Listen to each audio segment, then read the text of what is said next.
ಕಗ್ಗಲನ್ನು ಕಂಡ್ರೂ ಭಯಗೊಳ್ಳುತ್ತಾನೆ. ಹಾವನ್ನು ಕಂಡು ಭಯಗೊಂಡವ ಹಗ್ಗವೊಂದನ್ನು ಕಂಡ್ರೂ ಹಾವು ಅನ್ನುವ ಹಾಗೆ ಭ್ರಮಿಸ್ತಾನೆ. ತದೇ ರೀತಿಯಾಯಿತು ನನ್ನ ಬವಣೆ. ಅಣ್ಣನಾದಂತಹ ವಾಲಿಯ ಶೋಷಣೆಯಿಂದಲಾಗಿ ಅವನಿಂದಲಾಗಿ ಪಡಬಾರದ ಕಷ್ಟವನ್ನು ಪಟ್ಟು ಮಡದಿಯನ್ನು ಕಳೆದುಕೊಂಡು ವೃಷಮುಖ ಪರ್ವತದಲ್ಲಿ ಜೀವನವನ್ನು ಸಾಗಿಸ್ತಾ ಇದ್ದೇನೆ. ನಮ್ಮವರಾದಂತಹ ಕೆಲವು ಕಪಿಗಳು ನಮ್ಮ ಜೊತೆಯಲ್ಲಿದ್ದಾರೆ. ಆದರೂ ಅಣ್ಣನಿಲ್ಲಿಗೆ ಬರುವುದಿಲ್ಲ ಅನ್ನುವಂತಹ ದೃಢ ನಿರ್ಧಾರದಿಂದ ನಾನಿಲ್ಲಿ ವಾಸಿಸುತ್ತಿರುವಾಗ ಒಂದೊಮ್ಮೆಗೆ ನನಗೆ ಭಯವನ್ನು ಹುಟ್ಟಿಸುವಂತಹ ಸನ್ನಿವೇಶ ಇಲ್ಲಿ ಪರಿಪಕ್ವವಾಗ್ತಾ ಇದೆ. ಬೆಟ್ಟದ ತುದಿಯಲ್ಲಿ ನಿಂತು ಕೆಳಗೊಮ್ಮೆ ಈಕ್ಷಿಸಿದೆ ಅಂತಾದರೆ ಕಾಣುತ್ತಾ ಇದೆ ಪಂಪಾತಟ. ಅಭೂತಪೂರ್ವವಾದಂತಹ ಜ್ಯೋತಿಯನ್ನು ಹೊಂದಿ ಪ್ರಭೆಯನ್ನು ಹೊಂದಿದ ವೀರರೀರ್ವರು ಅಲ್ಲಿ ನನಗೆ ಕಾಣ ಸಿಗ್ತಾ ಇದ್ದಾರೆ. ಆದ್ದರಿಂದಲೇ ನಾನು ಹೇಳಿದ್ದು, ಹಂದಿಹಾದವನು ಕಗ್ಗಲ್ಲನ್ನು ಕಂಡ್ರು ಬೆದರ್ತಾನೆ. ಯಾಕಂದ್ರೆ ಪೆಟ್ಟು ತಿಂದವರಿಗೆ ಗೊತ್ತು ಪೆಟ್ಟಿನ ರುಚಿ ಏನು ಅಂತ. ಅದಕ್ಕಾಗಿಯೇ ಅಲ್ಲಿರುವವರು ಯಾರು ಅನ್ನುವುದನ್ನು ತಿಳಿಯದೆ ಭಯ ವಿಹ್ವಲಗೊಂಡಿದ್ದೇನೆ ನಾನು. ಆದ್ದರಿಂದ ನಮ್ಮವರಾದಂತಹ ಕಪಿವೀರರನ್ನೆಲ್ಲ ಕರೆದು ಒಗ್ಗೂಡಿಸಿದ್ದು ಅವರಲ್ಲಿ ಕೇಳಿಕೊಳ್ಳೋದು ನಾನು. ಎಲ್ಲ ಕೇಳಿ ಒಬ್ಬೊಬ್ರು ಇಬ್ಬಿಬ್ರು ಕೇಳೋದಲ್ಲ, ಇಲ್ಲಿದ್ದವರೆಲ್ಲ ಕೇಳಿ ಯಾರದು ಬಂದದ್ದು ಯಾರು. ಯಾಕಂದ್ರೆ ಪ್ರಾಣ ಹೆಚ್ಚು ತಾನೆ. ಪ್ರಾಣ ಅನ್ನುವುದು ಬೆಲ್ಲಕ್ಕಿಂತಲೂ ಸಿಹಿ ಅಂತ ಹೇಳಿದ್ದಾರೆ. ಆದ್ದರಿಂದ ಪ್ರಾಣದ ಬಗ್ಗೆ ಅತೀವವಾದಂತಹ ಭಯ ಪ್ರೀತಿ ಎಲ್ಲರಿಗೂ ಇರ್ತದೆ.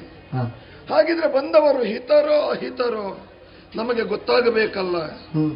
ಹಿತರು ಅಂತಾದ್ರೆ ನಾವು ಸ್ವಾಗತಿಸಬೇಕು, ಅಹಿತರು ಅಂತಾದ್ರೆ ಪ್ರತಿಭಟಿಸಬೇಕು. ಪ್ರತಿಭಟಿಸುವಷ್ಟು ಶಕ್ತಿ ನಮ್ಮಲ್ಲಿ ಉಂಟೋ ಇಲ್ವೋ ಗೊತ್ತಿಲ್ಲ, ಆದರೆ ಬಂದವರು ಯಾರು ತಿಳಿಯಬೇಕಲ್ಲ. ಅದಕ್ಕಾಗಿಯೇ ಹನುಮಂತ ದುರ್ಳನಗ್ರಜನನು ಸೌಗರಿಸಬೇಕೆನ್ನುತ್ತಿಲ್ಲ.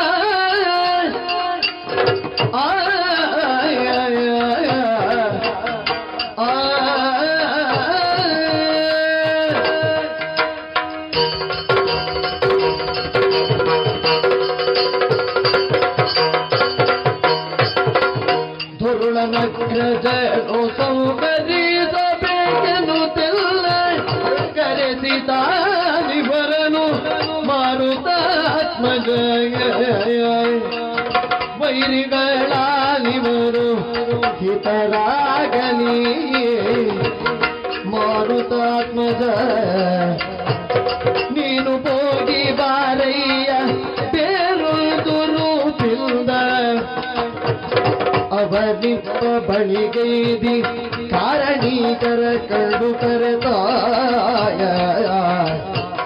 ಮಾರುತಾತ್ಮಜ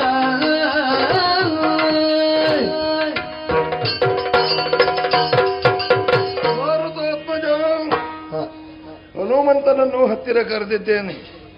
ಯಾಕಂದ್ರೆ ಸಂಬಂಧದಲ್ಲಿ ಅಳಿಯ ಮಾತ್ರವಲ್ಲದೆ ನನ್ನ ಮೇಲೆ ಅತಿಯಾದಂತಹ ಪ್ರೀತಿಯನ್ನು ಅಭಿಮಾನವನ್ನು ಇರಿಸಿಕೊಂಡಂತಹ ಹನುಮಂತ ಜೊತೆಯಾಗಿ ಬಂದು ನನ್ನನ್ನು ಸೇರಿಕೊಂಡವ ಅವನಿದ್ದರೆ ನನಗೂ ಒಂದು ರೀತಿಯ ಶ್ರೀರಕ್ಷೆ ಎಂಬ ಹಾಗೆ ಭಾವಿಸುವವ ನಾನು. ಅದಕ್ಕಾಗಿ ಅವನನ್ನು ಕರೆದದ್ದು. ದೂರದಲ್ಲಿರುವಂತಹ ಈರ್ವರು ವೀರರು ನಮಗೆ ಹಿತರೋ ಅಹಿತರೋ ಅನ್ನುವುದನ್ನು ನಾವು ತಿಳಿದು ಬರಬೇಕು. ಹಿತರು ಅಂತಾದರೆ ಅವರದ್ದಾದಂತಹ ಪರಿಚಯವನ್ನು ಮಾಡಿಕೊಂಡು ಸ್ವಾಗತಿಸಬೇಕು. ಒಂದು ವೇಳೆ ನಮ್ಮನ್ನು ಕೊಲ್ಲುವುದಕ್ಕೋ ಅಥವಾ ಓಡಿಸುವುದಕ್ಕೋ ಅಣ್ಣನೇ ಯಾಕೆ ಕಳುಹಿಸಿರಬಾರದು? ಹಾಗಿದ್ರೆ ವಿಷಯ ನಮಗೆ ಗೊತ್ತಾಗಬೇಕೋ ಬೇಡವೋ? ಅದಕ್ಕಾಗಿ ಹನುಮಂತನಲ್ಲಿ ಹೇಳಿ ಕಳುಹಿಸಿದ್ದೇನೆ. ಹಿತರೋ ಅಹಿತರೋ ನೇರವಾಗಿ ನಿನ್ನ ರೂಪದಿಂದೇ ಹೋಗಬೇಡ, ರೂಪಾಂತರದಿಂದ ಅಲ್ಲಿವರೆಗೆ ಹೋಗಿ ಅವರನ್ನು ವಿಚಾರಿಸಿ ಇಲ್ಲಿವರೆಗೆ ಕರೆದುಕೊಂಡು ಬಾ ಅನ್ನುವ ಹಾಗೆ ಹೇಳಿದ್ದೇನೆ. ಬರ್ತಾ ಇದ್ದಾರಲ್ಲ ನೋಡ.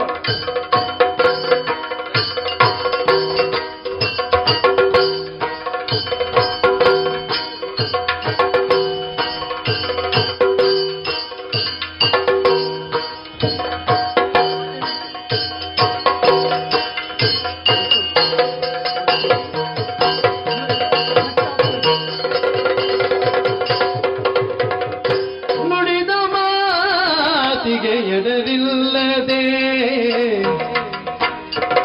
ಇಕ್ಕೋ ಕೊಡುವೆ ನಮ್ಮುಗೆ ಮಾತಷ್ಟಲ್ಲದೆ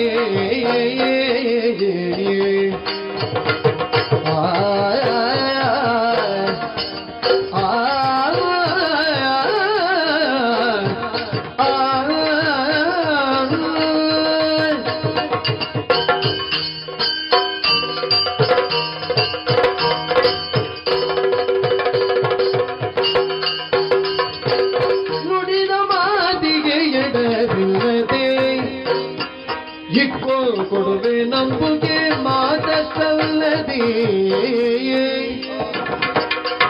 ಬಿಡದೆ ಕೈ ತಟ್ಟು ತೊಬ್ಬರು ಒಂದೇ ದೃಢ ಮನದವರಾಗದಿದ್ದರು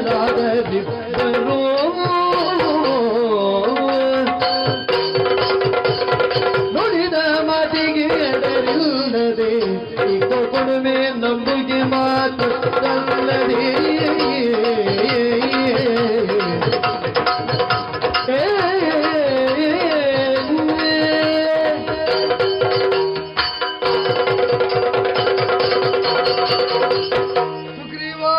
ಶ್ರೀರಾಮಚಂದ್ರಮ ಬಾಲವಟುವಾಗಿ ಬಂದ ಹನುಮನ ಹೆಗಲೇರಿ ಋಷ್ಯಮೂಕದ ಅಗ್ರಭಾಗಕ್ಕೆ ಬಂದಂತಹ ಕಾಲದಲ್ಲಿ ಶರಣಾದವನು ನೀನು.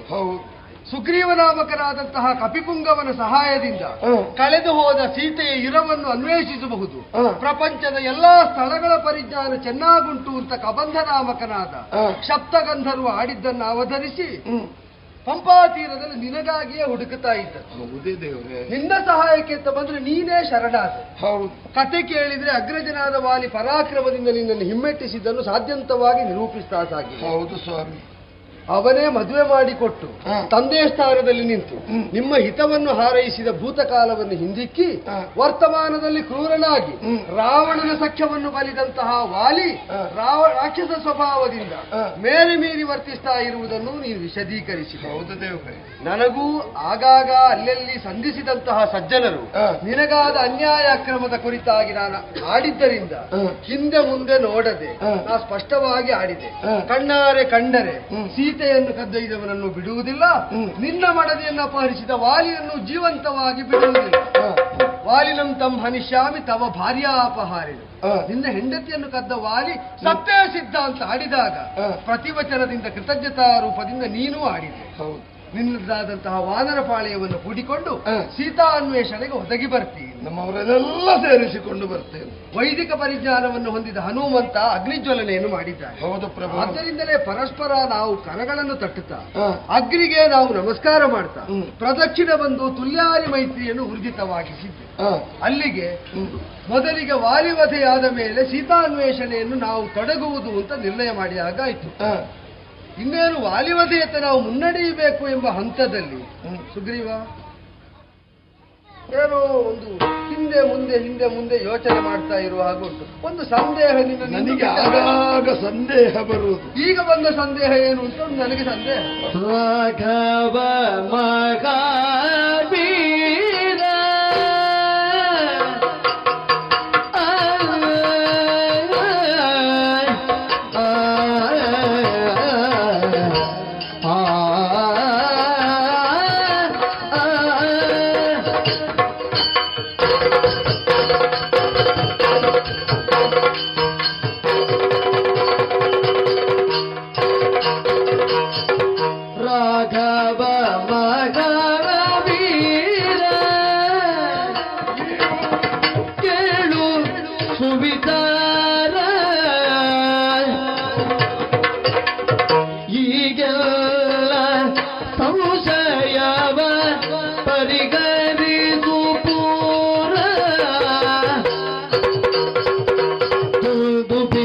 ಮೂಡಲ ಕರೆಗಿಲ್ತಲ ಮರೇಂದ್ರ ಸುತ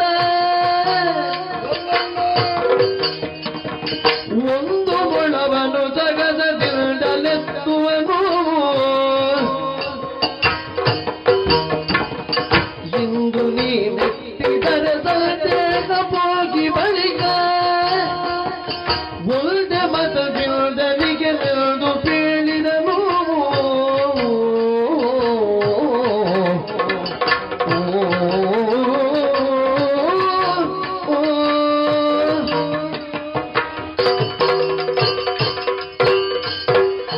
ಶ್ರೀರಾಮಚಂದ್ರಮ ಸುಗ್ರೀವ ಅಣ್ಣನಾದಂತಹ ವಾಲಿಯನ್ನು ನಿಪಾತಗೊಳಿಸಿ ನನ್ನ ಮಡದಿಯಾದಂತಹ ರುಮೆಯನ್ನು ನನಗೆ ಒದಗಿಸಿಕೊಡುತ್ತೇನೆ ಎಂಬಂತಹ ಭಯವಚನವನ್ನು ಇತ್ತವರು ನೀವು. ಸೂರ್ಯವಂಶೀಯರಾಗಿ ನನಗದು ಕರ್ತವ್ಯ ಕರ್ಮ.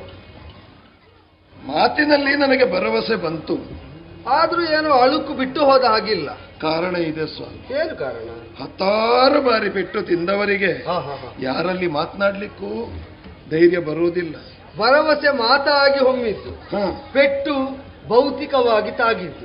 ಎಷ್ಟು ಬಾರಿ ನನಗೆ ಪೆಟ್ಟು ನಾನು ತಿಂದಿದ್ದೇನೆ ಅಂತ ನನಗೆ ಗೊತ್ತಿಲ್ಲ. ಹಲವಾರು ಬಾರಿ ಪೆಟ್ಟು ತಿಂದವ ನಾನು. ಹಾಗೆಂದು ನೀವೇನು ಧೈರ್ಯವನ್ನು ಹೇಳಿದ್ದೀರಿ. ನಿನ್ನ ಭಯವನ್ನು ಹೋಗಲಾಡಿಸುವುದು ಹ. ಈಗ ನನಗೆ ವಾಲಿಯನ್ನು ಕೊಲ್ಲುವುದಕ್ಕಿಂತಲೂ ಪ್ರಥಮ ಆದ್ಯತೆಯ ವಿಷಯ.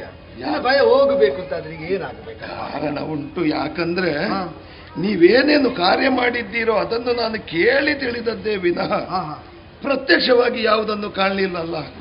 ಅದಕ್ಕೆ ಈಗ ಅದನ್ನೆಲ್ಲ ನಾವು ಆವರ್ತಿಸುವುದಕ್ಕೂ ಸಾಧ್ಯ ಇಲ್ಲ.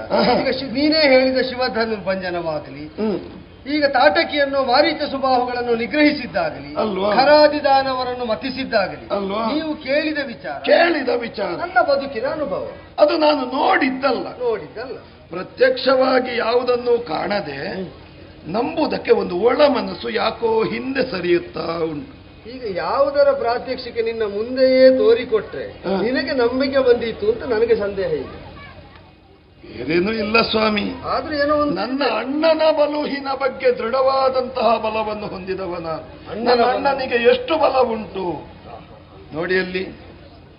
ಅದೇನದು ಸಣ್ಣ ಸಣ್ಣ ಆಕೃತಿಯ ಪರ್ವತದಾಗೆ ಕಾಣುವುದು? ಅದು ಎಲುಬಿನ ಹಂದರ, ದುಂದುಬಿಯ ಅಟ್ಟೆ. ಓಹೋ. ಒಂದು ಕಾಲದಲ್ಲಿ ಅವ ವೃಷಭ ರೂಪಿಯಾಗಿ ಬಂದಾಗ ಗಿರ್ರನೆ ತಿರುಗಿಸಿ ತೆತ್ತು ಬಿಸಾಡಿ ಈಗ ಅಲ್ಲಿ ಬಿದ್ದಿದೆ. ಸರಿ, ಒಮ್ಮೊಮ್ಮೆ ಅವನಿಗೆ ಗರ್ವ ಬರುವುದು ಅಂತ ಉಂಟು ನನ್ನನ್ನು ಎನಿಸಿದಾಗ. ನಿನ್ನ ಮೇಲೆ ಗರ್ವ? ನಾನು ಸುಮ್ಮನಿರುವುದಿಲ್ಲ, ಏನಾದ್ರೂ ಮಾಡ್ತಾ ಇರ್ತೇನೆ. ನಿನ್ನನ್ನು ಇಷ್ಟು ಅಲ್ಪಾವಧಿಯ ಪರಿಚಯದಲ್ಲೇ ನಾನು ಅರ್ಥೈಸಿಕೊಂಡಿದ್ದೇನೆ. ಏನಾದ್ರೂ ನನ್ನನ್ನು ಕೆಣಕಬೇಕು ಅಂತ, ಅವನನ್ನು ಕೆಣಕಬೇಕು ಅಂತ ನಾನು ಮಾಡ್ತಾ ಇರ್ತೇನೆ. ಹೌದಪ್ಪ, ನಿನ್ನನ್ನು ಕೆಣಕುವುದಕ್ಕಾಗಿ ಸತಿಯನ್ನು ವಶದಲ್ಲಿರಿಸಿಕೊಂಡವನು. ಸುಖವಾಗಿರುವುದು ನಿನಗೂ ಸಹ್ಯವಾಗುವುದಕ್ಕೆ ನಾನು ಹೆಂಡತಿ ಇಲ್ಲದೆ ಸುಖದಲ್ಲಿಲ್ಲ, ಅವ ಹೆಂಡತಿ ಇದ್ದೂ ಸುಖದಲ್ಲಿ ಇರಬಾರ್ದು ಅಂತ ನಾನು ಕೆಣಕುತ್ತಾ ಇರುವುದು. ಅದಕ್ಕೇನು ಮಾಡ್ತಿದ್ದೆ? ಒಮ್ಮೊಮ್ಮೆ ಸಿಟ್ಟಿನಲ್ಲಿ ಬರುವುದವ, ಬರುವುದು ಮೇಲೆ ಇಲ್ಲಿ ನೋಡುವುದು, ಮೇಲೆ ಬರ್ಲಿಕ್ಕಾಗುದಿಲ್ಲ. ಹೌದು, ಶಾಪ ಉಂಟು, ಮತಂಗರ ಶಾಪ. ಈಗ ಮೇಲೆ ಬರ್ಲಿಕ್ಕೆ ಆಗುವುದಿಲ್ಲ ಅಂತ ಧೈರ್ಯ ಇದ್ದ ಕಾರಣವೇ ಮೇಲೆ ಇದ್ದು ನಾನು ಏನೆಲ್ಲ ಮಾಡ್ತಾ ಇರ್ತೇನೆ. ಅದನ್ನು ನೋಡಿ ಅವೇನು ಮಾಡ್ತಾನೆ? ಸಿಟ್ಟು ಬರ್ತದೆ ಅವನಿಗೆ. ಆ ಸಿಟ್ಟನ್ನು ಎಲ್ಲಿ ತೋರಿಸ್ತಾನೆ ಗೊತ್ತಾ? ಆ ದುಂದುಬಿಯ ಅಟ್ಟೆಯಲ್ಲಿ ತೋರಿಸ್ತಾನೆ. ಅದು ಸತ್ತು ಶವವಾದ ಶರೀರ ಅಲ್ವಾ? ಸಿಟ್ಟು ಬಂದವರಿಗೆ ಶವವಾದ್ರೆ ಏನು, ಜೀವ ಇದ್ರೆ ಏನು, ಆ ಪರಿಜ್ಞಾನವೇ ಹೊರಟೋಗ್ತದೆ. ಇಲ್ಲ, ಅವನಿಗೆ ತಲೆ ಸರಿ ಇರುವುದಿಲ್ಲ. ಅದನ್ನೇನು ಮಾಡುವುದಕ್ಕೆ? ಎತ್ತಿ ಮೊಣಕಾಲ ಪರ್ಯಂತರ ಎತ್ತುತ್ತಾನೆ. ಎತ್ತಿ ತಿರುಗಿಸಿದವ ಈಗ ಮೊಣಕಾಲ ಪರ್ಯಂತ. ಯಾಕಂದ್ರೆ ಅದು ಈಗ ಎಲುಬಿನ ಅಟ್ಟೆ ಅಲ್ವಾ? ಜೀವ ಇರುವಾಗ ವಾಯು ಸಂಚಾರ ಇರ್ತದೆ, ಆಗ ಎಷ್ಟು ಬೇಕಾದ್ರೂ ತಿರುಗಿಸ್ಲಿಕ್ಕೆ ಆಗ್ತದೆ. ಈ ವಾಯು ಸಂಚಾರ ಇಲ್ಲದ ವಸ್ತುಗಳೆಲ್ಲ ಭಾರ, ಹೆಣಭಾರ. ಆದ್ದರಿಂದ ಅದನ್ನು ಎತ್ತುತ್ತಾನೆ, ಎತ್ತಿ ಪುನಃ ಬಿಡುತ್ತಾನೆ. ಅವನಿಗೆ ಬೇರೇನು ಮಾಡ್ಲಿಕ್ಕೆ ಆಗುವುದಿಲ್ಲ. ಅಂತೂ ಇದರ ದಯೆಯಿಂದ ನೀರು ಬದುಕಿದ್ದಿ ಅಂತ ಬಹುಶಃ ಸೂಚಿಸುವುದು. ಈಗ ಅವ ಎತ್ತಿದ್ದಾನೆ, ಅಲ್ಲಿವರೆಗೆ ಎತ್ತುತ್ತಾನೆ ಅಂತ ಹೇಳಿದ್ದು ಯಾಕೆ ಗೊತ್ತಾ? ನೀವು ಎತ್ತಿದ್ದನ್ನು ನೋಡ್ಲಿಲ್ಲಲ್ಲ ನಾನು. ಈಗ ಶವ ಎತ್ತಿದ್ದು ನಿನ್ನ ಅಣ್ಣ, ಹೌದು. ಭಯ ಹುಟ್ಟಿದ್ದು ನಿನಗೆ. ಆ ಶಕ್ತಿಯನ್ನು ನೋಡಿಯೇ ಭಯ ಹುಟ್ಟಿದೆ. ಅದನ್ನು ತೋರಿಸಿಕೊಡ್ಬೇಕಾದ್ರೆ ಈಗ ಅದೊಂದು ನೋಡಿದ್ರೆ ನನಗೆ ಸ್ವಲ್ಪ ಧೈರ್ಯ ಬಂದು. ಈಗ ಸಂದೇಹ ಎಷ್ಟು ಉಂಟು ಅಂತ ಒಟ್ಟಿಗೆ ಕೇಳಿ ಮತ್ತೆ ಏನಾದ್ರೂ ವ್ಯವಸ್ಥೆ ಮಾಡು. ಇದು ಮಾತ್ರ ಸಾಕ? ಇನ್ನೊಂದು ಅದನ್ನು ಹೇಳಿ ನೋಡಿ. ಸಪ್ತತಾಳ ವೃಕ್ಷಗಳು, ಸಪ್ತಸಾಲ ವೃಕ್ಷಗಳು ವೃತ್ತಾಕೃತಿಯಲ್ಲಿ ಉಂಟು. ಅವನ ಬಿಲ್ಗಾರಿಕೆ ಏನು ಗೊತ್ತಾ? ಒಳ್ಳೆ ಬಿಲ್ಗಾರ. ಬಂದವನೇ ಒಂದೊಂದೇ ಶರವನ್ನು ಹೂಡಿ ಅದರ ಕೊಂಬೆಯನ್ನು ಹಾರಿಸ್ತಾ ಇದ್ದ, ತುದಿಯನ್ನು ಚಿಗಿತ್ತುಕೊಂಡು ನಳನಳಿಸ್ತಾ ಉಂಟು. ಅದು ಚಿಗುರ್ತಾ ಇರ್ತದೆ. ಆದ್ರೂ ಎಷ್ಟೋ ಬಾರಿ ಕತ್ತರಿಸಿದ್ದಾನವ, ಅಂತಹ ಬಿಲ್ಗಾರನವ. ಕ್ಷಿಪ್ರವಾಗಿ ಅದು ಕತ್ತರಿಸಲ್ಪಟ್ಟಂತೆಯೇ ಚಿಗಿತುಕೊಳ್ಳುವ ಒಂದು ವೈಚಿತ್ರ್ಯವೂ ಉಂಟು ಅದಕ್ಕೆ. ನಿಖರವಾದ ಗುರಿಯನ್ನು ಹಿಡಿದು ಅದನ್ನು ಭೇದಿಸುವಲ್ಲಿ ನಿನ್ನ ಅಣ್ಣ ಪರ್ಯಾಪ್ತನೂ ಆಗುತ್ತಾನೆ. ಹಾಗಿದ್ರೆ ನಿಮ್ಮ ಬಿಲ್ಗಾರಿಕೆ ಏನು ಅನ್ನುವುದನ್ನು ನಾನು ಪ್ರತ್ಯಕ್ಷವಾಗಿ ಕಂಡ ಹಾಗೆ ಕೇಳಿದ್ದು ಮಾತ್ರ ಕೇಳಿದ್ದು. ಈಗ ಇದರಲ್ಲಿ ನಾನು ನೋಡಿದ್ರೆ ನನಗೆ ಅರ್ಥ ಆಗ್ತದೆ ಶಕ್ತಿ ಏನು ಅಂತ. ಅಟ್ಟೆಯನ್ನು ಎತ್ತಿದಾಗ ಗೊತ್ತು. ಅಲ್ಲ, ನಿಮ್ಮ ಬಗ್ಗೆ ಸಂಶಯ ಅಲ್ಲ, ಒಂದು ದೃಢತೆಗೆ ಬೇಕಾಗಿ ಅಣ್ಣ ಬಂದಾಗ ನೀನು ಇಲ್ಲಿದ್ದುಕೊಂಡೇ ಚೇಷ್ಟೆ ಮಾಡ್ತಾ ಇದ್ದದ್ದು ಅಂತ ಹೇಳಿ. ಈ ಬಾರಿ ಹಾಗಾಗುವುದಿಲ್ಲ. ನೀ ಮುಂದೆ ನಡೆಯುತ್ತಾ ನನ್ನನ್ನು ಮೊದಲಿಗೆ ಆ ಅಟ್ಟೆಯ ಬಳಿಗೆ ಕರೆದೊಯ್ಯಬೇಕು. ಬನ್ನಿ ಬನ್ನಿ.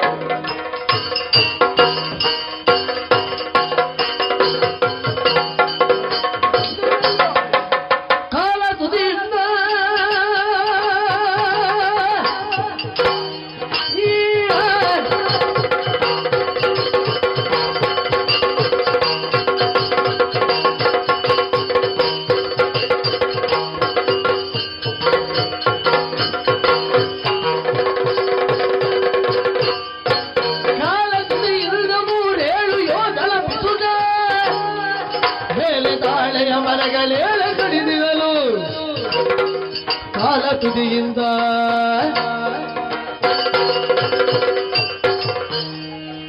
ಸೂರ್ಯವಂಶದವರು ಬಲ ಅಂತ ಒಪ್ಪುವುದು ತೋಳಿನಲ್ಲಿದ್ದದ್ದನ್ನಲ್ಲ, ಎದೆಯಲ್ಲಿದ್ದದ್ದನ್ನು, ಧರ್ಮ ಪ್ರಜ್ಞೆಯನ್ನು. ಧರ್ಮಹೀನರಾದವರು ತೋಳಿನಲ್ಲಿ ಎಷ್ಟು ಬಲ ಹೊಂದಿದರೂ ಅದು ಪೈಶಾಚಿಕ ಬಲ, ರಾಕ್ಷಸಿ ಬಲ. ಅದಕ್ಕೆ ಮಹತ್ವವೂ ಇಲ್ಲ, ಮಾನ್ಯತೆಯೂ ಇಲ್ಲ. ಧರ್ಮಬಾಹಿರನಾದಂತಹ ನಿನ್ನನ್ನ ತೋರ್ತಾ ಇದ್ದದ್ದು ರಾಕ್ಷಸಿ ಬಲ. ಅದಕ್ಕೆ ನಾವು ಕಲ್ಪಿಸುವ ಸ್ಥಾನ ಎಲ್ಲಿ ಗೊತ್ತುಂಟು? ತಲೆಯಲ್ಲೂ ಅಲ್ಲ, ಎದೆಯಲ್ಲೂ ಅಲ್ಲ, ಕೈಯಲ್ಲಿಯೂ ಅಲ್ಲ, ಪಾದದ ತುದಿಯಲ್ಲಿ. ನೀ ತೋರಿದ ಅಟ್ಟೆ ಸನಿಹಕ್ಕೆ ಬಂದು ಅದನ್ನೇ ಪಾದದ ತುದಿಯಿಂದ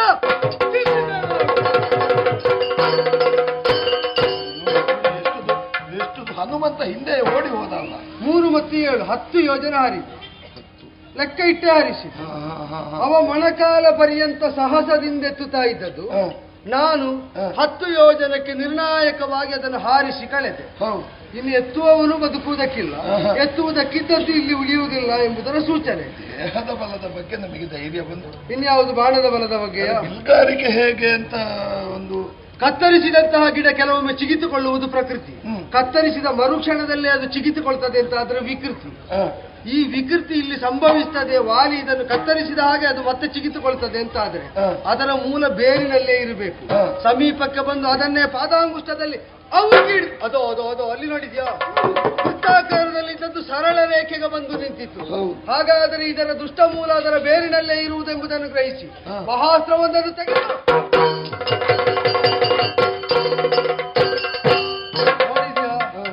ಏಳನ್ನು ಕೂಡ ಅದು ಸಮೂಲವಾಗಿ ಕತ್ತರಿಸಿ ಭೂಗರ್ಭವನ್ನು ಸೀಳಿ ಅಲ್ಲಿ ಯಾರೋ ಅಹಿರೂಪದಿಂದ ತಪ್ಪಿಸ್ತಾ ಇದ್ದ ರಾಕ್ಷಸರೊಬ್ಬರನ್ನು ಕೊಂದು ಪುಣ್ಯವಾರಿಯಲ್ಲಿ ಮುಳುಗಿ ಪುನೀತವಾಗಿ ನನ್ನ ಬತ್ತಳಿಕೆಯನ್ನೇ ಮರಳಿ ಬಂದು ಸೇರಿತು.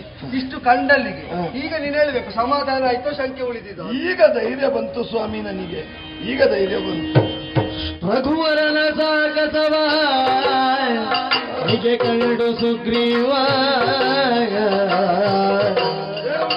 ಅಗಲಿ ಭಯವನ್ನು ಗೀಸರುಗಳೊಡನೆ ಬಂದು ನಿಗೆ ಕಂಡು ಸುಗ್ರೀವ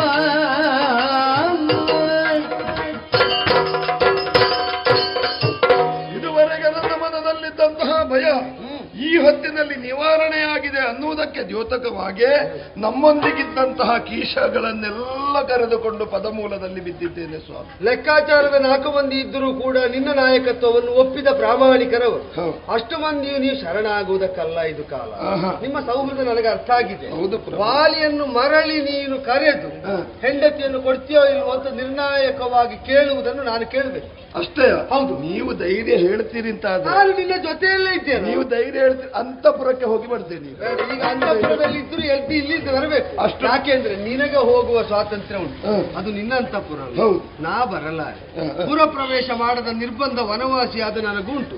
ಅವ ಎಲ್ಲಿದ್ದರೂ ಇಲ್ಲಿ ಬಂದು ನಿನಗೆ ಎದುರಾಗುವಂತೆ ನೀನೇ ಕರೆಯಬೇಕು. ನಾನು ಕರೆಯುತ್ತೇನೆ. ಅಣ್ಣ ವಾಲಿ ಬಾ ಬಾ ಬಾ. ಕಣ್ಣನ ಕರೆಯಲು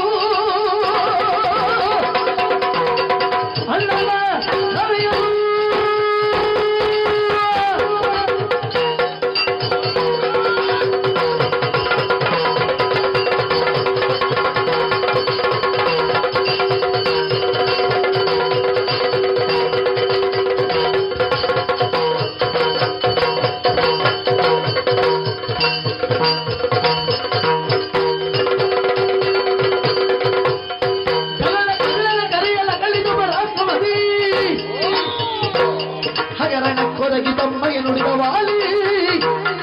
ವಾಲಿ.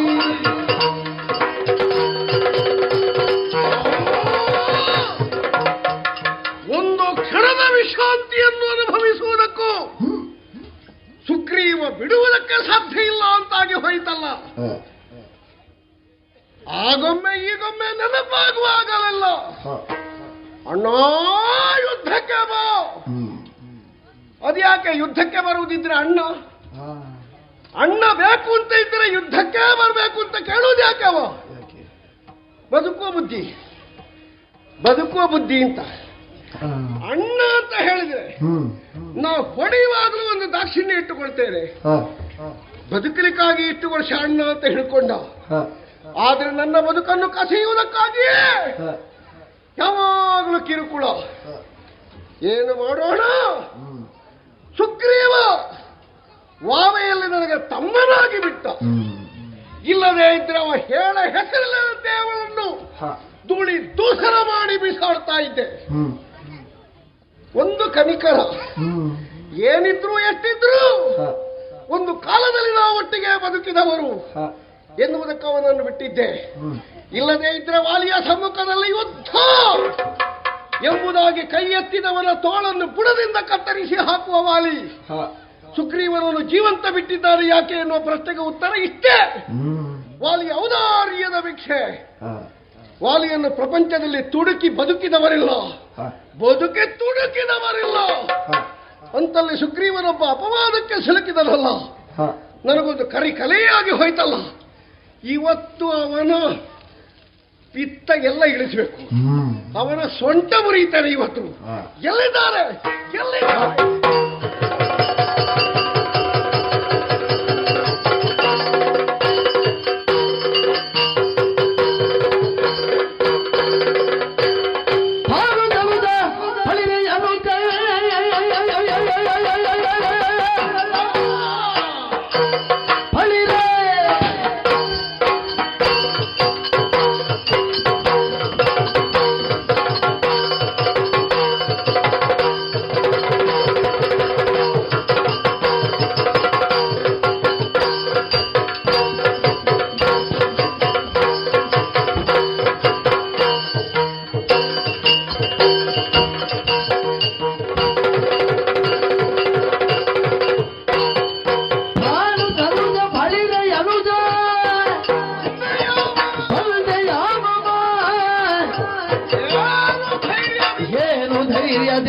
ಕರೆದೆಯಲು ಪರಾಕ್ರಮ, ಏನು ಧೈರ್ಯದಿಂದ ಕರೆದೆಯಲು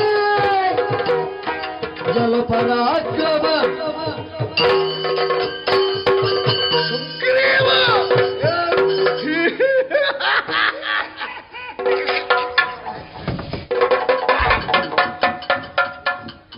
ಹಾಲು ತನುಜ. ಹೌದು, ಬೋಳಿರೆಯ ಅನುಜ. ನೀನು ಸೂರ್ಯನ ಮಗ. ಅವನಿಗೊಂದು ನಿಯತಿ ಅಂತ ಉಂಟು. ಯಾವಾಗ ಬರಬೇಕು, ಯಾವಾಗ ಮುಳುಗಬೇಕು. ಪ್ರಪಂಚವೇ ಅವನನ್ನು ನೋಡಿ ಕಲಿಯುತ್ತದೆ. ತೊಡಗಿಕೊಳ್ಳುವುದು ಹೇಗೆ, ಕಳಚಿಕೊಳ್ಳುವುದು ಹೇಗೆ ಅಂತ.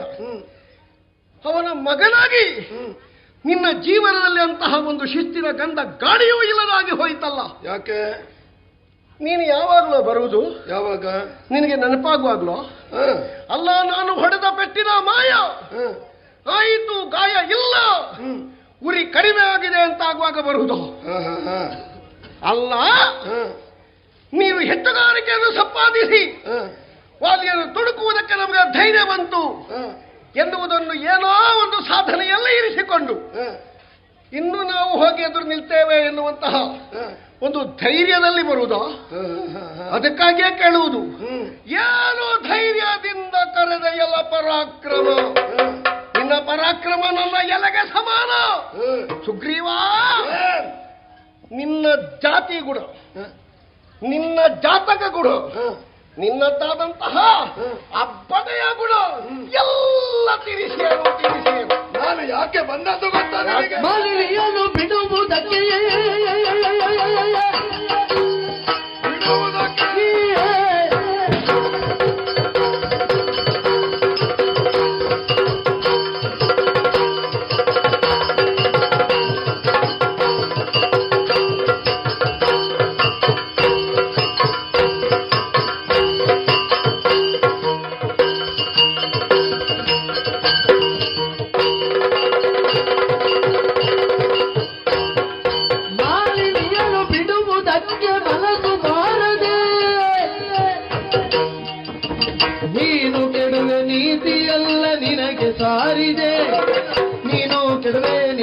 ಎಲ್ಲ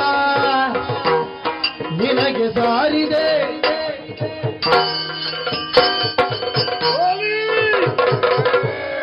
ಕೆಲವು ಬಾರಿ ನಿನ್ನನ್ನು ಕರೆದಿದ್ದೇನೆ, ಆದ್ರೆ ಯಾಕೆ ಬಂದಿದ್ದೇನೆ, ಯಾಕೆ ಕರೆದಿದ್ದೇನೆ? ಯಾಕೆ? ಕಿಷ್ಕಿಂಧೆಯ ಆಸ್ತಿಯಲ್ಲಿ ಪಾಲು ಕೊಡು ಅಂತ ನಿನ್ನಲ್ಲಿ ಕೇಳಿದ್ದೇನ? ನಿನಗೆ ಪಾಲು ಕೇಳಿದ್ರು ಸಿಕ್ಕೀತಾ? ಕೇಳಿದ್ದೇನೋ. ಅದೇ ನೀ ಸಿಕ್ಕಲಿಕ್ಕಿಲ್ಲ ಅಂತಲೇ ಕೇಳಲಿಲ್ಲ, ಇಲ್ಲದೇ ಇದ್ರು ಒಮ್ಮೆ ಪಾಲು ಮಾಡಿದ್ಯಲ್ಲ. ಅದು ಬೇಡ ಅಂತ ತೀರ್ಮಾನಿಸಿದ್ದೇನೆ. ನಾನು ಸಾಯದೆ ನನಗೆ ಬೊಜ್ಜ ಮಾಡಿದವ ನೀವು. ಮತ್ತೆ ನಾವು ಹಾಗೆ ನಮಗೆ ಆಗದವರಿಗೆ ಬೊಜ್ಜವೇ ಮಾಡುದು. ಅದಕ್ಕೆ ನಿನ್ನನ್ನು ನಾನು ಹೊರಗಿಟ್ಟದ್ದು, ಒಳಗೆ ಕರೆಯದೆ ಕೂತದ್ದು. ಅಷ್ಟು ಪ್ರೇತಾತ್ಮ ಆದ್ರೂ ಒಳಗೆ ಮನೆಯೊಳಗೆ ಬರಬಾರ್ದು. ಅಷ್ಟು ಬಾರಿ ನಾನು ಬಂದೆ. ಯಾಕೆ? ಯಾಕೆ? ಮನೆಯಲ್ಲಿ ಹೆಂಡತಿ ಇಲ್ಲದೆ ನಾನು ಎಷ್ಟು ಕಷ್ಟಪಡ್ತೇನೆ. ಕೂಗುದು ಯಾಕೆ? ಹೆಂಡತಿ ಮನೆಯಿಂದ ಹೋದ್ರೆ ಎಷ್ಟು ಕಷ್ಟ ಆಗ್ತದೆ ಅಂತ ಉಳಿದ ಗಂಡಸರಲ್ಲಿ ಕೇಳು. ಹೆಂಡತಿ ಇಲ್ಲದ್ರೆ ಎಷ್ಟು ಕಷ್ಟ ಆಗ್ತದೆ. ಅದು ಹೆಂಡತಿ ಬೇಕು ಅಂತ ಇರುವವರಿಗೆ. ನಿನ್ನತ್ತ ಷಂಡನಿಗೆ ಹೆಂಡತಿ ಷಂಡ ತಪ್ಪಿ ಮಾತಾಡದಿರು. ನಾನು ತಪ್ಪಿಯೂ ನಿನ್ನನ್ನು ಷಂಡ ಅಂತ ಹೇಳದೆ ಉಳಿಯುವುದಿಲ್ಲ. ನನ್ನ ಮಡದಿಯನ್ನು ಕೊಡು ಕೊಡು ಕೊಡು ಅಂತ ಗೋಗರೆದೆ ನಿನ್ನಲ್ಲಿ. ಹೌದು. ಕಾಲು ಹಿಡಿದು ಬೇಡಿಕೊಂಡೆ. ಕೊಟ್ಟೆ ನನಗೆ? ಇಲ್ಲ, ಕೊಡ್ಲಿಲ್ಲ. ಇಟ್ಟುಕೊಂಡಿದ್ಯಲ್ಲ, ಆ ಮಡದಿಯನ್ನು ಪಡೆಯುವುದಕ್ಕಾಗಿಯೇ ಈಗಲೂ ಕರೀತಾ ಇದ್ದೇನೆ. ಕೊಟ್ಟು ಬದುಕಿಕೋ. ನಿನಗೆ ಯಾರು ಬೇಕು? ಹೆಂಡತಿ. ನಾನು ಸತಿಯ ಕೊಡೆನು, ಸತಿಯ ಕೊಡೆ.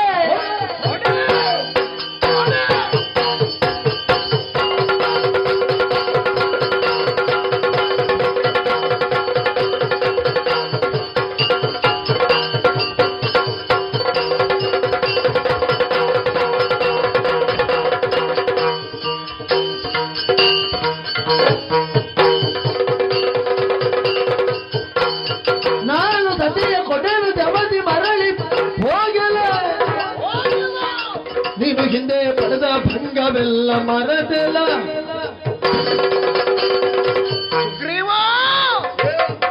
ಪ್ರತಿ ಸಲವು ನನ್ನ ಹೆಂಡತಿ ನನ್ನ ಹೆಂಡತಿ ನನ್ನ ಹೆಂಡತಿ ನನ್ನ ಹೆಂಡತಿ. ಏನು? ಯಾಕೋ ನಿನಗೆ ಹೆಂಡತಿ? ಯಾಕೆ? ಮನೆ ಇಲ್ಲ, ಮಠ ಇಲ್ಲ, ಹ, ಸಿಕ್ಕ ಸಿಕ್ಕ ಜಾಗದಲ್ಲಿ ಓಡಿ ಹ, ನಿನ್ನ ಕಾಲು ಸವೆಯಿತು, ಹ, ನೀನು ಓಡಿದ ಜಾಗವೂ ಸವೆಯಿತು. ಹ.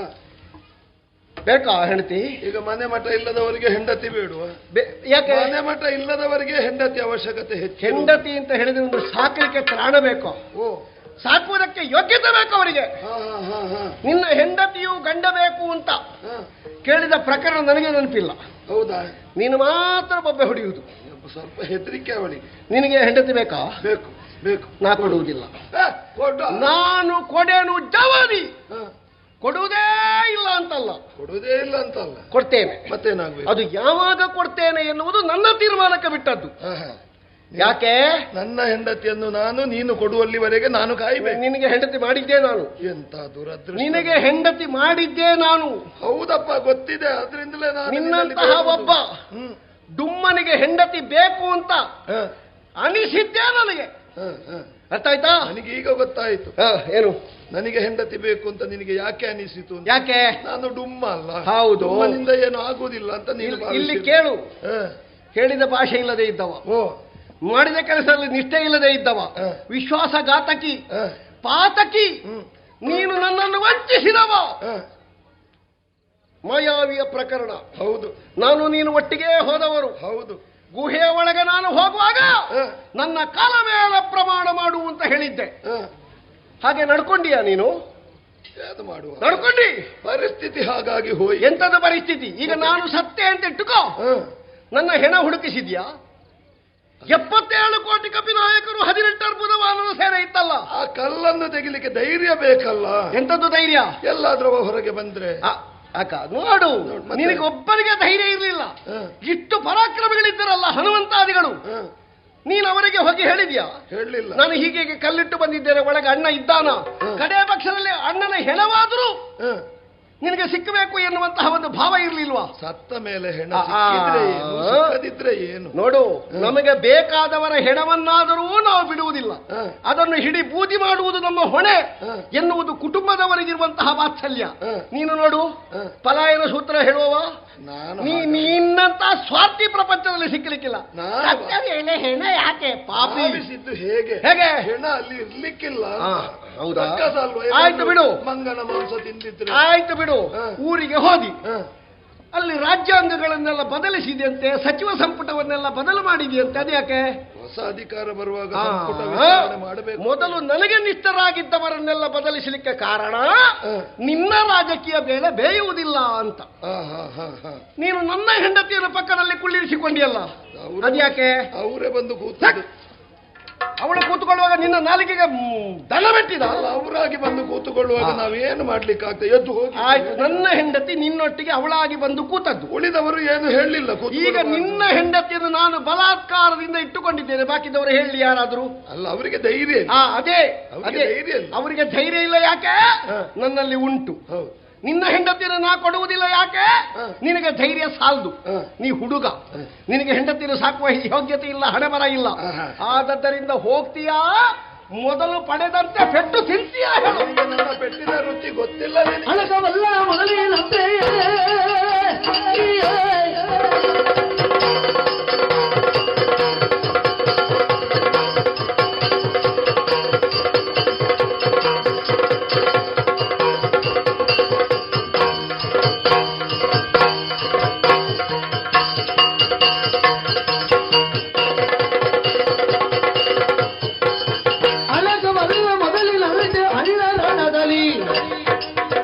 ನೋಡು ಸದುಗೆಯಿಂದ ಶೌರ್ಯ ಗುಣದಲ್ಲಿ ತಾತ್ಸಾರ ಭಾವನೆ ನನ್ನ ಮೇಲೆ. ಯಾಕೆ? ಹಲವಾರು ಬಾರಿ ಬಂದು ನಿನ್ನಲ್ಲಿ ಪೆಟ್ಟು ತಿಂದು ಹೋದವ. ಏನು ಒಬ್ಬ ಜೀವಮಾನ ಇಡೀ ಪೆಟ್ಟೇ ತಿನ್ಲಿಕ್ಕೆ ಇರುವುದು ಅಂತ ಭಾವಿಸಿಕೊಂಡ್ಯ? ಏನವ ಕೊಡ್ಲಿಕ್ಕೆ ಇಲ್ವಾ? ಏನು ನಿನ್ನ ತೋಳಲ್ಲೇ ಬಲ ಇರುವುದು? ಅಣಕವಾಡಬೇಡ. ಜೀವಂತ ಇರುವಲ್ಲಿವರೆಗೆ ವಾಲಿಯ ತೋಳಿನಲ್ಲೇ ಬಲ ಇರುವುದು. 10 ಬಾರಿ ತಿಂದವ ಒಮ್ಮೆ ಆದ್ರೂ ಕೊಟ್ಟೇ ಕೊಡ್ತಾನೆ. ಇಂದು ನಿನ್ನನ್ನು ಬಡಿದು ನೆಲ ಕಚ್ಚಿಸಿ ಹೆಂಡತಿಯನ್ನು ನಾನು ಕೊಂಡ.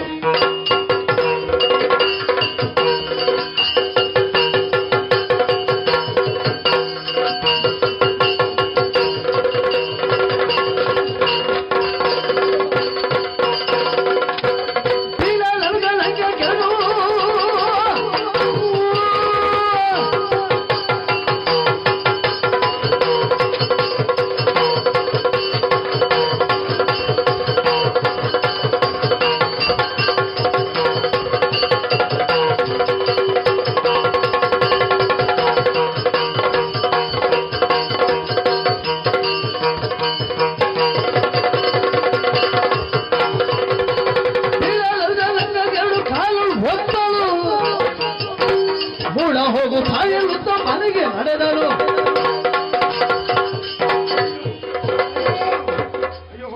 ನಿನಗೆ ಹೆಂಡತಿ ಬೇಕಲ್ಲ?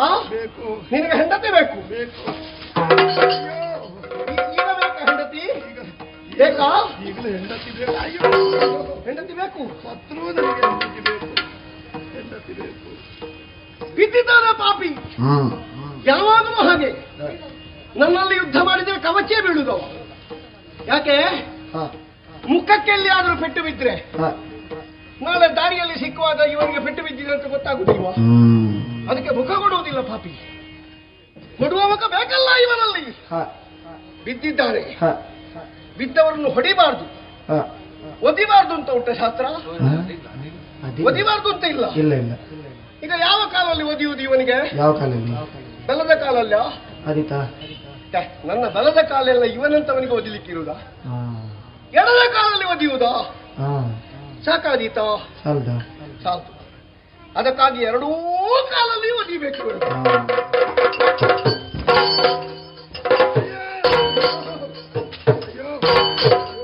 ಸಾಕಲ್ಲ? ಎರಡೂ ಕಾಲಲ್ಲಿ. ಅದು ನಿಮಗೆಲ್ಲ ಸಾಮರ್ಥ್ಯ ಇಲ್ಲ. ನಮ್ಮ ಜಾತಿಯವರಿಗೆ ಎರಡೂ ಕಾಲಲ್ಲಿಯೂ ತೆಗೆದು ಓದಿಲಿಕ್ಕೆ ಸಾಮರ್ಥ್ಯ ಇರುವುದು. ಮಂಗ ಮಂಗ ಅಣ್ಣ ಅಣ್ಣ ಅಂತ ಹೇಳುದು, ಮಂಗ ಅಂತ ಹೇಳುವುದ? ಬದುಕು, ಸಾಯಿ, ಮೂಲ.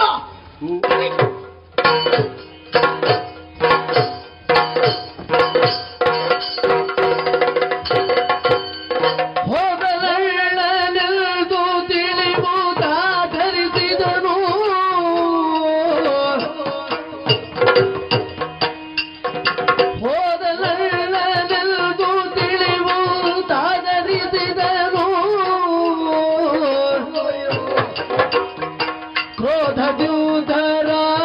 ಹೆಂಡತಿಯ ಮೂದಲಿಸಿದರು.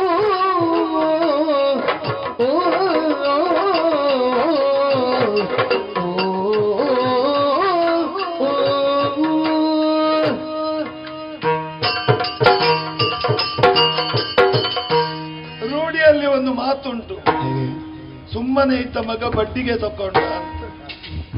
ಬೇಕಿತ್ತ ನನಗೆ ನನ್ನಷ್ಟಕ್ಕೆ ಹೆಂಡತಿ ಇಲ್ಲದ ವಿರಹದ ವೇದನೆಯಲ್ಲಿ ನಾನಿದ್ದೆ.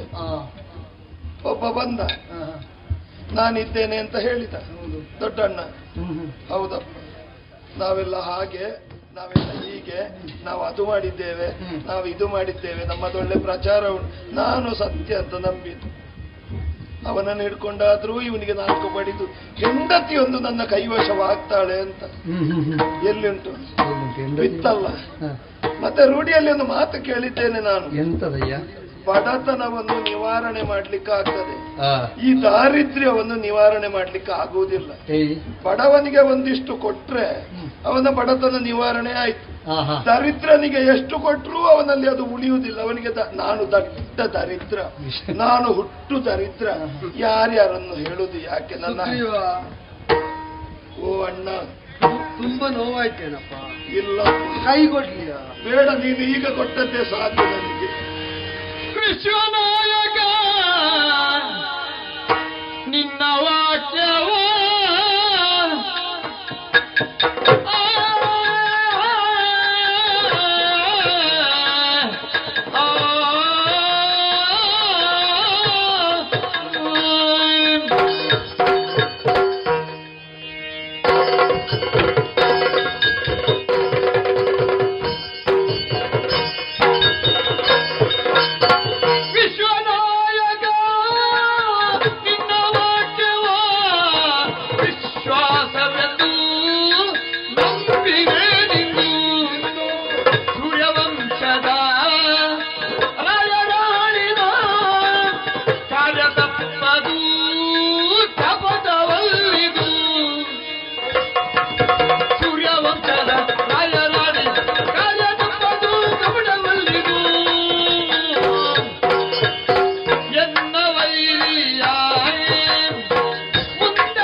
ನಮಸ್ಕಾರ.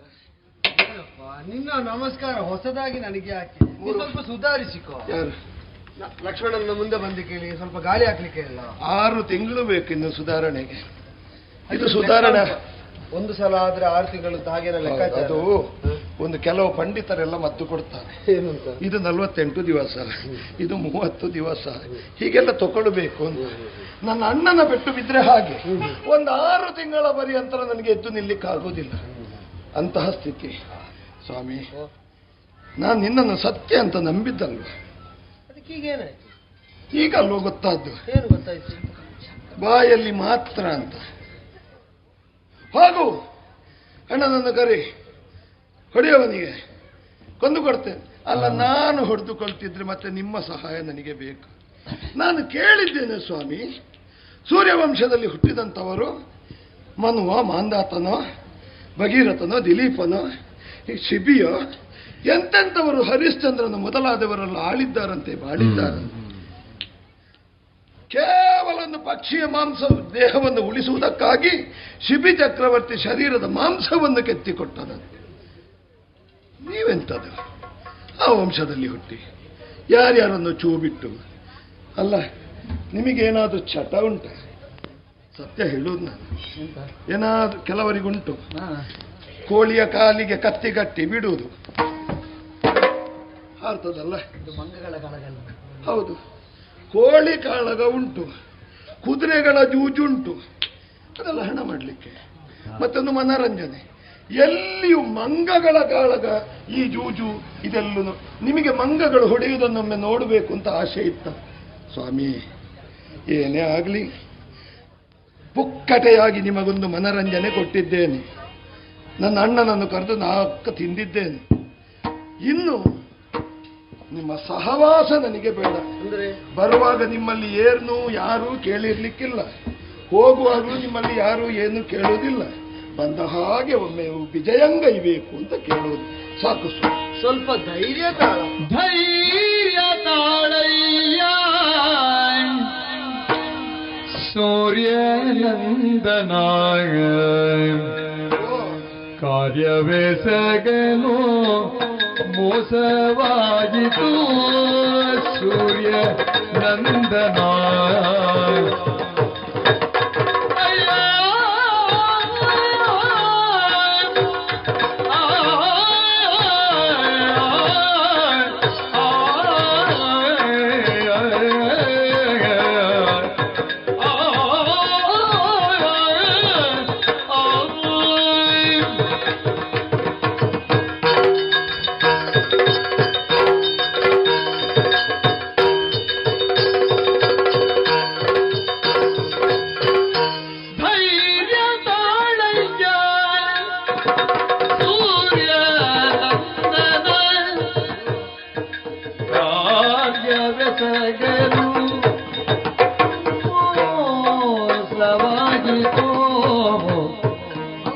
ವಾಲಿಯ ನಿನ್ನ ಕಾಣಲಿವರ ಅಣಭೇದವೇ ನನಗೆ ತಿಳಿಯದಾಯಿತು. ವಾಲಿಯ ನಿನ್ನ ಕಾಣಲಿವರ ಅಣಭೇದವೇ ತಿಳಿಯದಾಯಿತು.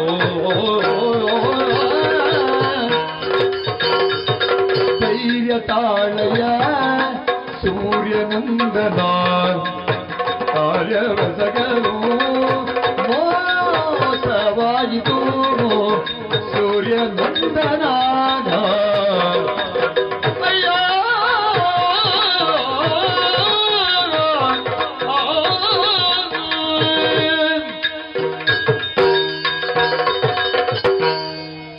ಸೂರ್ಯನಂದನ ನೀನು ಸುಗ್ರೀವ.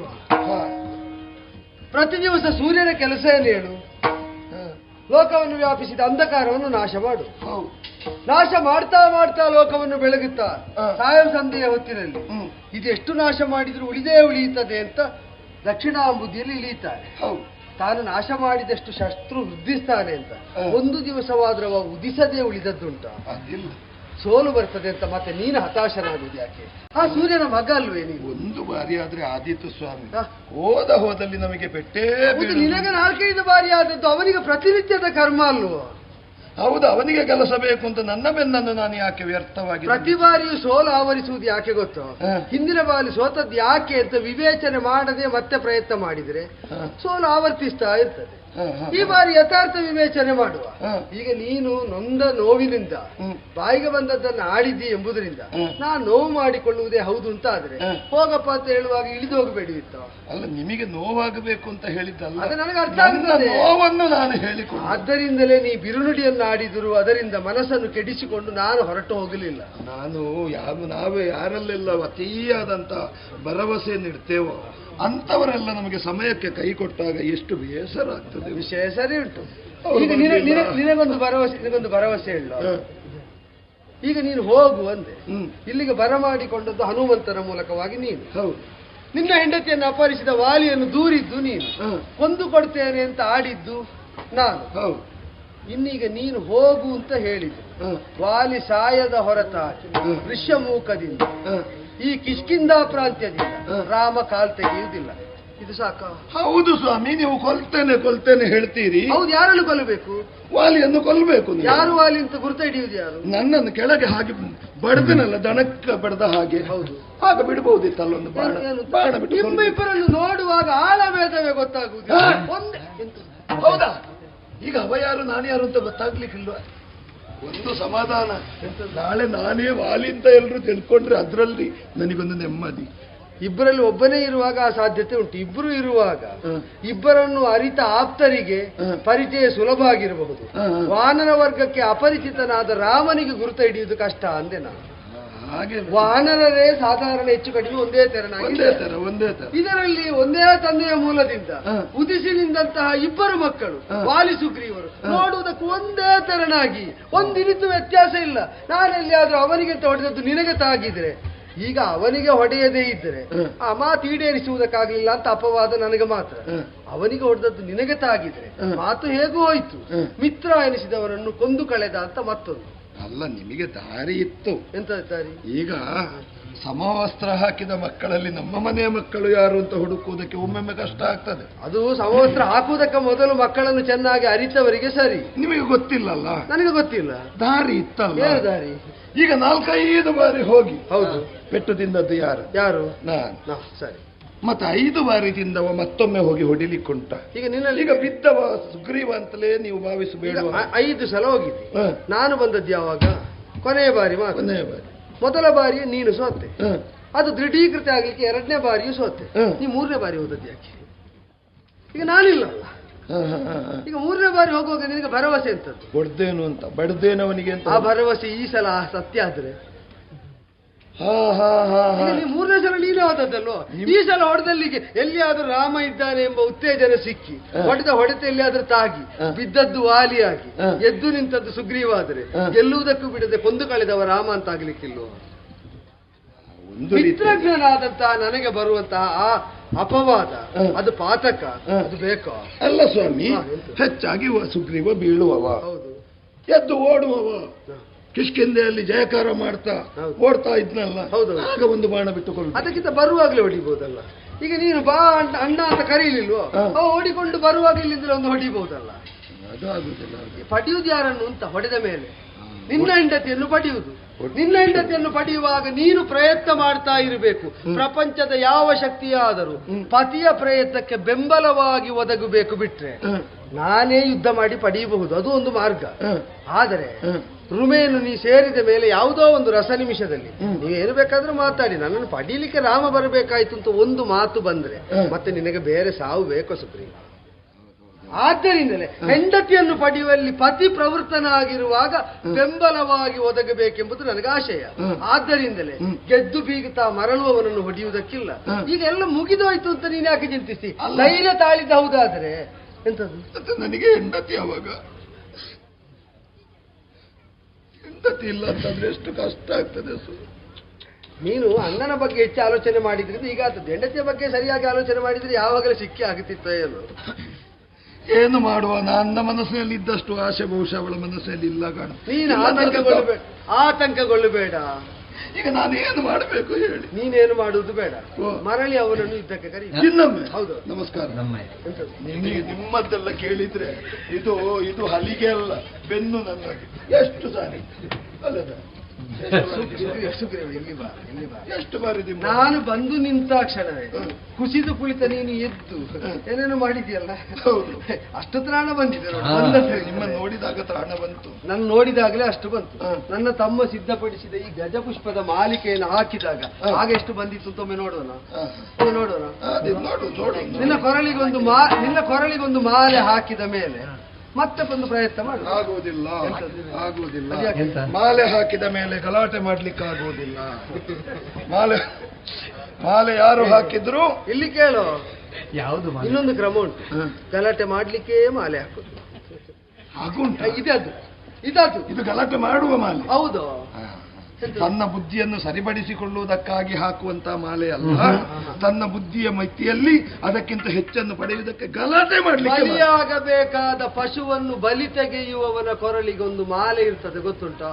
ಬಲಿಯಾಗಬೇಕಾದ ಪಶುವಿಗೆ ಹೆಸರು ವಾಲಿ ಅಂತ.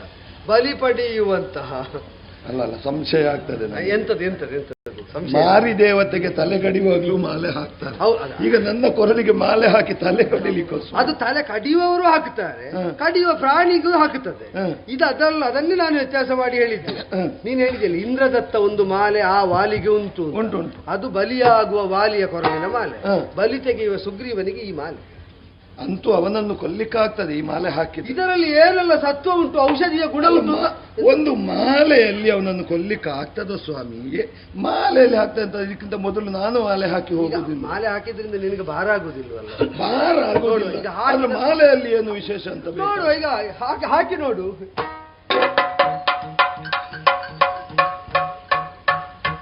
ಏನಾದರೂ ವ್ಯತ್ಯಾಸ? ಹೌದಪ್ಪ, ಈಗ ಗೊತ್ತಾಯ್ತು ಎಲ್ರು ಯಾಕೆ ಮಾಲೆ ಹಾಕ್ತಾರೆ, ಯಾಕೆ? ನವ ಚೈತನ್ಯ ತುಂಬಿ ಬರ್ತದೆ ಆಗ ಅಷ್ಟು ಹೊಡೆದ. ಅದು ಹೇಗೆ ಕತ್ತೆಯ ಹಾಗೆ ಮಂಗಗಳು ಎರಡು ಕಾಲಲ್ಲಿ ಒದಿಲಿಕ್ಕಾಗ್ತದೆ. ಇವ ಮಂಗನ ಹಾಗಲ್ಲ, ಕತ್ತೆ ಒದ್ದ ಹಾಗೆ ಒದ್ದದ್ದು. ನನಗೆ ಸತ್ಯ ಹೇಳ್ತೇನೆ, ಅವನಿಗೆ ಇಷ್ಟು ದಿವಸ ಇಂಥ ಅವಕಾಶ ಸಿಗ್ಲಿಲ್ಲ. ಬೆನ್ನಲ್ಲಿ ನಿಂತು ಕುಣಿದದ್ದು ಸ್ವಾಮಿ. ಆಮೇಲೆ ನೋಡಿಕೊಳ್ತೇನೆ ನಾನು. ಆಮೇಲೆ ಈಗಲೇ ಈ ಕ್ಷಣದಲ್ಲೇ ಹಗಲು ರಾತ್ರಿಯ ಭೇದ ಬೇಡ. ಇದು ತನಕ 6 ತಿಂಗಳ ಅವಧಿ ಬೇಕಾಗಿತ್ತು. ಈ ಬಾರಿ ನವೋತ್ತೇಜನದಿಂದ ಸುಗ್ರೀವ ಬಂದಿದ್ದಾನೆ ಅಂತ ಗೊತ್ತಾಗ್ಲಿಕ್ಕೆ ರಾತ್ರಿ ಎಲ್ಲಿ ಹೋಗಿ ಕರೆದ್ರೆ ಬೇಗ ಬರ್ತಾನೆ ಹೇಳು? ಅಲ್ಲಿ ನಿಂತು ಹೋಗಿ ಕರೀವ. ಅಲ್ಲಿ ಅವನ ಅಂತಃಪುರದ ಹತ್ತಿರಕ್ಕೆ ಹೋಗಿ ಕರೀವ. ಅಲ್ಲಿಗೆ ಹೋಗುವ, ಅಲ್ಲಿಗೆ ಹೋಗುವ, ಅಲ್ಲಿಗೆ ಹೋಗಿ ತಡ ಏನು? ಹೋಗೋಣ, ನಮಗೆ ಹೆದರಿಕೆ ಇಲ್ಲ.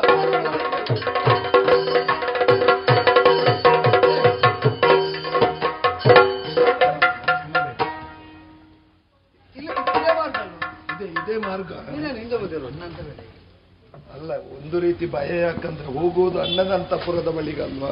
ನೀನು ಅಂತಃಪುರದ ಒಳಗೆ ಹೋಗ್ಲಿಕ್ಕೆ ಹೇಳಿದ್ದಲ್ಲ, ಹೊರಗಿನಿಂದ ಅವರನ್ನು ಒಳಗಿದ್ದವರನ್ನು ಹೊರಗೆ ಕರೆಯುವುದಕ್ಕೆ. ಮನಸ್ಸಿನೊಳಗೆ ಇನ್ನೊಂದು ರೀತಿಯ ನೀನು ಆತಂಕ ಮಾಡಬೇಡ. ನಿನಗೊಂದು ಭರವಸೆಗೊಂದು ಹೇಳ. ನೀ ಬರುವಾಗ ಸಪ್ತಜನಾಶ್ರಮವನ್ನು ತೋರಿಸಿದೆ. ಸಪ್ತಜನಾಶ್ರಮದಲ್ಲಿ ತಲೆ ಕೆಳಗಾಗಿ ನಿಂತಹ ಋಷಿಗಳು ತಪಸ್ಸು ಮಾಡ್ತಾ ಇದ್ದರು. ಅಲ್ಲಿ ಸರಿಯಾದಲ್ಲಿ ಸಾರುವುದು ಸತ್ಯಾತ್ಮರಲ್ಲದವರಿಗೆ ಕಷ್ಟ ಅಂದೆ. ನಾವು ಒಟ್ಟಿಗೆ ಹೋಗುವ ಅಂತ ಕೈ ಹಿಡ್ಕೊಂಡು ಬಂದದ್ದು. ನಿನಗೇನಾದ್ರೂ ಆಯ್ತು? ನನಗೇನಾದ್ರೂ ಆಯ್ತು? ಹಾಗಾದ್ರೆ ನಮ್ಮೊಳಗೆ ಸತ್ಯ ಉಂಟು ಅಂತ ಸ್ಪಷ್ಟ ಆಯ್ತಾ ಇಲ್ವೋ? ಹಾಗಾದ್ರೆ ನಮ್ಮಲ್ಲಿ ಸತ್ಯ ಇದ್ರೆ ಅವನೊಳಗಿರುವುದೇನು? ಅದು ಸುಳ್ಳು. ಅದು ಹೌದು ಅಂತಾದ್ರೆ ಅವನಿಗೆ ಹೊಡೆಯುವುದಕ್ಕೆ ನಿನಗೆ ಅಯ್ಯೋ, ತಿರುಗಿಸಿ ಹೊಡಿ. ಇಲ್ಲಿಂದ ಕಡಿಯೋ.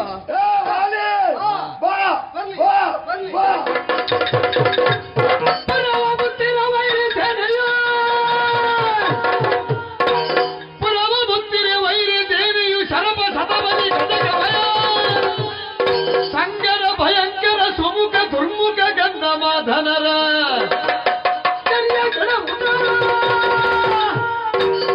ಅಂಗದನ ಪುರಕಿರಿಸಿ ಜಾಂಬವ ಗದಸು ಶೇಡರ ನೆರವಿಯಲಿ ನಡೆತಂದು ರವಿಜನ ತಡೆದನ ವಾಲಿ.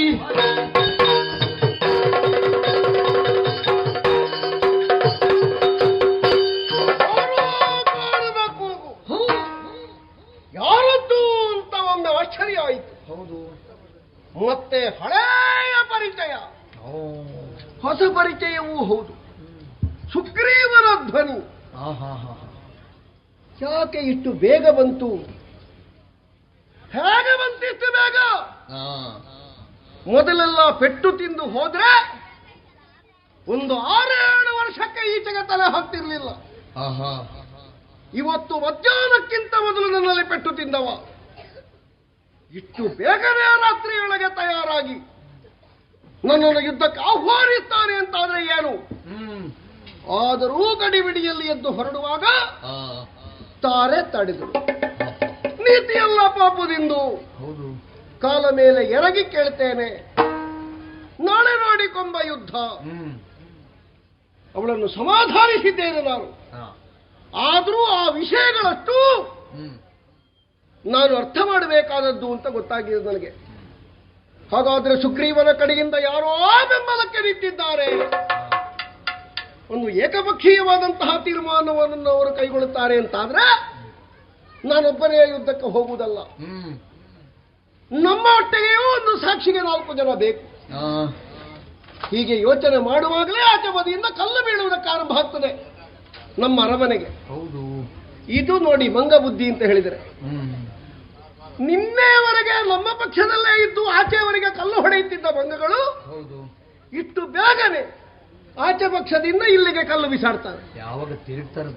ಈ ಪಕ್ಷಾಂತರ ಮಂಗಗಳದ್ದೇ. ಹೀಗೆ ಯಾರಾದರೂ ಪಕ್ಷಾಂತರ ಬೇರೆಯವರು ಮಾಡಿದ್ರು ಅವರಿಗೂ ಮಂಗಗಳಿಗೂ ಬೇರೆ ವ್ಯತ್ಯಾಸ ಇಲ್ಲ. ಗೆದ್ದೆತ್ತಿನ ಬಾಲ ಹಿಡಿಯುವುದು ಅಂತ. ಬಹುಶಃ ಆ ಕಡೆಯಲ್ಲಿ ಯಾರೋ ಗಟ್ಟಿಯವ ಇದ್ದಾನೆ ಎನ್ನುವುದರಿಂದ ಆ ಪಕ್ಷಕ್ಕೆ ಮಾರಿ ಹೋಯ್ತಲ್ಲ. ನಮಗೆಲ್ಲ ಅದು ನಗಣ್ಯ. ಸರಿ. ಕುಮಾರನಾದಂತಹ ಅಂಗದನನ್ನು ಪುರದರಕ್ಷಣೆಗಿರಿಸಿ ಗಮಯ ಶತಬಲಿಯ ಮೊದಲಾದಂತಹ ವೀರರನ್ನು ಸೇರಿಸಿಕೊಂಡು ನಡೆಯುತ್ತಾರೆ.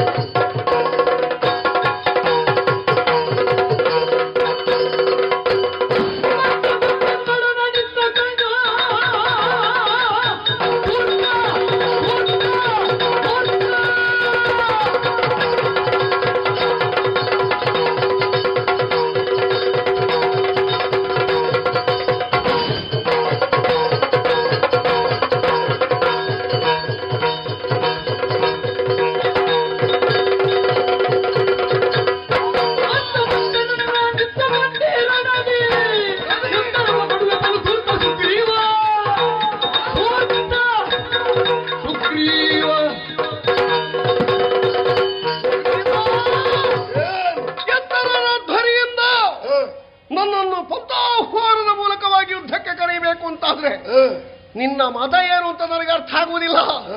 ಅಂತೂ ನಿನ್ನ ಧ್ವನಿಯಲ್ಲಿ ನಾನು ಒಂದನ್ನು ಗುರುತಿಸಬಲ್ಲೆ. ಧೂರ್ತ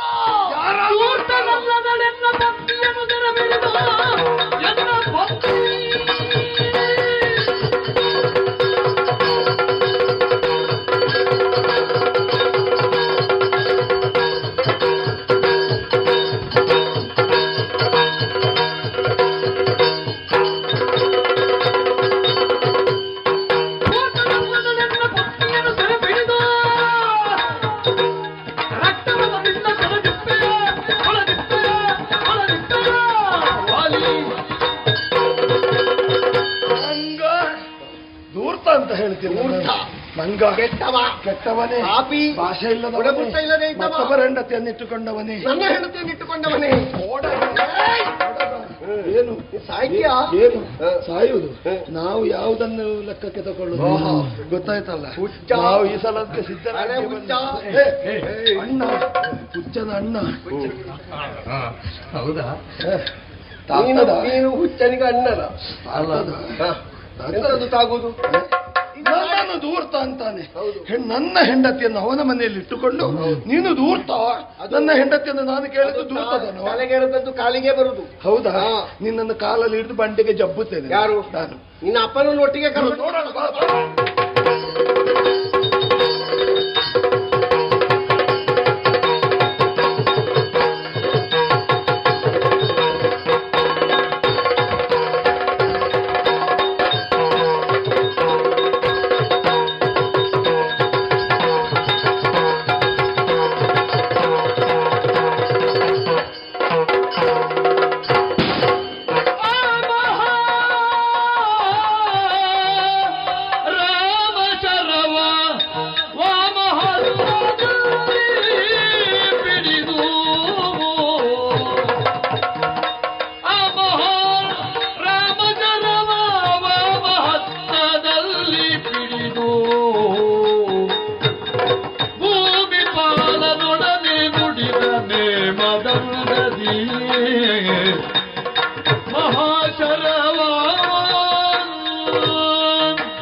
ದ್ವಂದ್ವ ಯುದ್ಧಕ್ಕೆ ಸರಿ ಸಮಾನವಾಗಿ ನಿಂತಿರುವಂತಹ ಸುಗ್ರೀವನ ಕೊರಳು ಮುರಿಯುತ್ತೇನೆ ಅಂತ ಹೇಳಿ ಮೃತ್ಯು ಬಂಧದಲ್ಲಿ ನಾನಿರುವ ಹೊತ್ತಿನಲ್ಲಿ ಎಲ್ಲಿಂದ ಹಾರಿ ಬಂತೋ ಗೊತ್ತಿಲ್ಲ, ಮಿಂಚಿನ ವೇಗದಲ್ಲಿ ಧಾವಿಸಿ ಬಂದಿರುವಂತಹ ಶರವನ್ನು ನನ್ನ ಎಡದ ಹಳ್ಳಿಯನ್ನು ಭೇದಿಸಿ ಒಳ ಹೋಗ್ತಾ ಉಂಟು. ಒಳ ನುಗ್ಗುತ್ತಿರುವಂತಹ ಶರವನ್ನು ನನ್ನ ಎಡಗೈಯಿಂದ ಎಳೆದು ಹಿಡಿದಿದ್ದೇನೆ. ಒಳಗೂ ಹೋಗುವುದಕ್ಕೆ ಸಾಧ್ಯ ಇಲ್ಲ. ಎಷ್ಟು ತ್ರಾಣದಿಂದ ಹೊರಗೆ ಎಳೆದರೂ ಮತ್ತದು ಬರುತ್ತಾ ಇಲ್ಲ.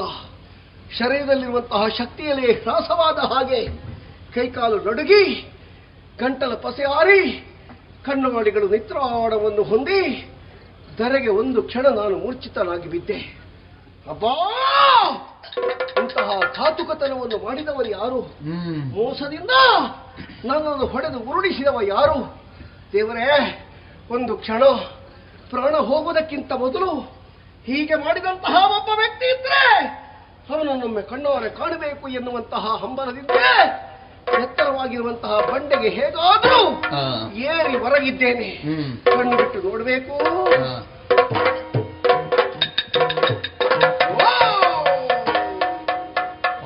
ಜಾಣ ನೀನು, ಜಾಣ ಜಾಣ. ಅಹುದಹುದು ಸಂಗರ ಕತಿ ತ್ರಾಣನವುದವುದೋ ನೀನೆಯೋ ಜಾಣಹುದಹುದೋ ಸಂಗರ ಕತಿ ತ್ರಾಣನವುದವುದೋ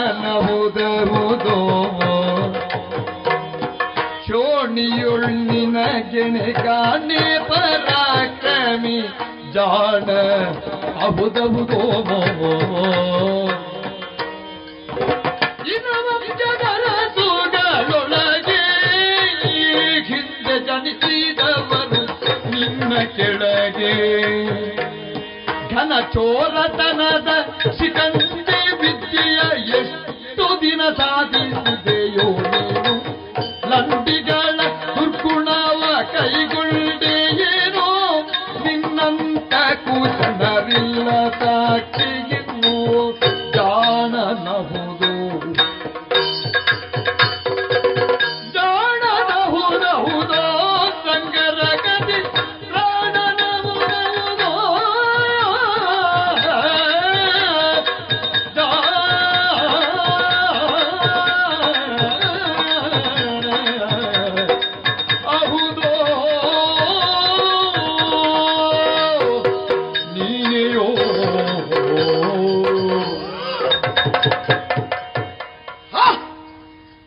ಕಣ್ಣು ಬಿಟ್ಟು ಇದ್ದ ಶಕ್ತಿಯನ್ನೆಲ್ಲ ಒಟ್ಟು ಸೇರಿಸಿ ಕೊರಳ ತ್ರಾಣವನ್ನು ಹೊರಗೆಡಹುವುದಕ್ಕೆ ಮನ ಮಾಡಿದ್ದೇನೆ. ಎಂತಹ ಸೌಂದರ್ಯ, ಎಂತಹ ಮೋಹಕವಾದಂತಹ ದೃಶ್ಯ. ಈಗ ತಾನೇ ತಾಯಿಯ ಎದೆ ಹಾಲನ್ನುಂಡು ಸಂತೋಷದಿಂದ ನಗುಮಗದಿಂದ ನಿದ್ರಿಸುತ್ತಿರುವ ತೊಟ್ಟಿಲ ಮಗುವಿನ ಹಾಗೆ ನಿನ್ನ ಮುಖ. ನನ್ನನ್ನು ಹೊಡೆದವ ಯಾರಿರಬಹುದು ಅಂತ ನಾನು ಯೋಚನೆ ಮಾಡುವಾಗ ಕಣ್ಣ ಮುಂದೆ ನೀವಿಟ್ಟರೆ ಮತ್ತೊಬ್ಬರು ನನಗೆ ಗೋಚರವಾಗುವುದಿಲ್ಲ. ಇನ್ನೂ ನಿನ್ನ ಸಿಂಜಿವಿ ಅದುರುತ್ತಾ ಇದೆ. ಅದರರ್ಥ ಆ ಧನಸಿನಿಂದಲೇ ಹೊರಟಿರುವಂತಹ ಬಾಣ ನನ್ನ ಎದೆಯನ್ನು ನಾಟಿದೆ ಅಂತ ನನಗೆ ಅರ್ಥ ಆಗಿದೆ. ಸಂದೇಹ ಬೇಡ. ಜಾಣ ಜಾಣ ಜಾಣ ಜಾಣ ಬುದ್ಧಿವಂತ ಅಂತ ಒಂದು ಮಾತುಂಟದರಲ್ಲಿ. ನಾನೇನು ಎನ್ನುವುದನ್ನು ಅರ್ಥ ಮಾಡಿ ನನ್ನನ್ನು ಕೆಡಹುವುದಕ್ಕೆ ಯಾವ ಉಪಾಯ ಎನ್ನುವುದನ್ನು ಚೆನ್ನಾಗಿ ವಿಮರ್ಶಿಸಿ ಹೀಗೆ ನೀ ಮಾಡಿದ್ದಿರಬಹುದು. ಕಾಂಚನವಾಲೆಯ ಪ್ರಭಾವದಿಂದ ವಾಲಿಯ ಸಮ್ಮುಖಕ್ಕೆ ಯಾರೇ ಬರಲಿ ಅವರ ಅರ್ಧಶಕ್ತಿ ನನ್ನದ್ದಾಗುವುದು ಎನ್ನುವುದು ಬಹುಶಃ ನೀ ಸಂಗ್ರಹಿಸಿದ್ದಿ ಅಂತ ಕಾಣುತ್ತದೆ. ಹಾಗಾಗಿ ಯಾವುದೋ ಮರೆಯಿಂದ ಅಲ್ಲ ನನ್ನ ಅವಗಾಹನೆಗೆ ಬಾರದಂತೆ ನಿನ್ನದ್ದಾದಂತಹ ಧನುರ್ವಿದ್ಯಾ ಪ್ರೌಢಿಮೆ ಶರವೇಗವಾಗ ನನ್ನನ್ನು ಘಾತಿಸುವಂತೆ ಮಾಡಿದ್ದಿ. ಇಂತಹ ಒಂದು ಲಂಡಿತನದ ವಿದ್ಯೆ, ಇಂತಹ ಒಂದು ಚೋರತನದ ವಿದ್ಯೆ ನೀ ಮಾಡುವುದಕ್ಕೆ ಕಾರಣ ಇಲ್ಲ ಅಂತ ನನಗನ್ನಿಸ್ತದೆ. ಯಾಕೆ? ಮಾಡುವ ಕುಟುಂಬ ನಿನ್ನದ್ದಲ್ಲ. ನಿನ್ನ ಕುಟುಂಬದ ಬಗ್ಗೆ ನಾವು ಸಂಗ್ರಹಿಸಿದ್ದೇನೆ ಈಗಾಗಲೇ.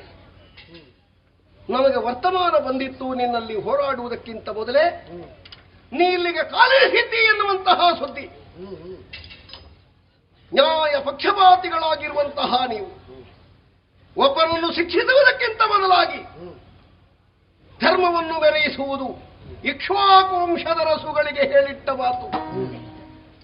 ಆ ವಂಶದಲ್ಲೇ ಉದಿಸಿದವ ನೀನು ಹೌದು ಅಂತ ಇದ್ರೆ ಏಕಪಕ್ಷೀಯವಾದಂತಹ ನೆಲೆಯನ್ನು ಗುರುತಿಸಿ ಒಬ್ಬರನ್ನು ಘಾತಿಸುವುದಕ್ಕೆ ಮುಂದಾಗ್ತಿರಲಿಲ್ಲ. ಸೂರ್ಯವಂಶದ ಅರಸುಗಳು ಯಾರು, ಅವರದ್ದಾದಂತಹ ಘನ ಚರಿತ್ರೆ ಏನು, ಲೋಕಮುಖಕ್ಕೆ ಅವರು ಸಂದೇಶ ಸ್ವರೂಪವಾಗಿ ಕೊಟ್ಟಿರುವುದೇನು ನಾವು ತಿಳಿಯದೇ ಇದ್ದವರೆಲ್ಲ. ನಮ್ಮ ಬದುಕಿನ ಅನುಭವ ವಿಸ್ತೃತ. ತಮ್ಮ ವಂಶದಲ್ಲಿ ತಮ್ಮ ರಕ್ತದಲ್ಲಿ ತಮಗಾಗಿಯೇ ಹುಟ್ಟಿದ ಮಗನಾದರು. ಅನ್ಯಾಯಗಾರ ಅಂತ ಇದ್ರೆ ಕುಟುಂಬದಿಂದ ಹೊರಗಿಟ್ಟ ವಂಶ ಅದು. ತಪ್ಪಿತಸ್ಥ ಹೌದು ಅಂತ ಇದ್ರೆ ಯಾವ ಸಂಬಂಧವನ್ನು ಇರಿಸಿಕೊಳ್ಳದೆ ಕಣ್ಣಲ್ಲಿ ರಕ್ತ ಇಲ್ಲದಂತವರ ಹಾಗೆ ವರ್ತಿಸಿದ ಕುಟುಂಬ ಅದು.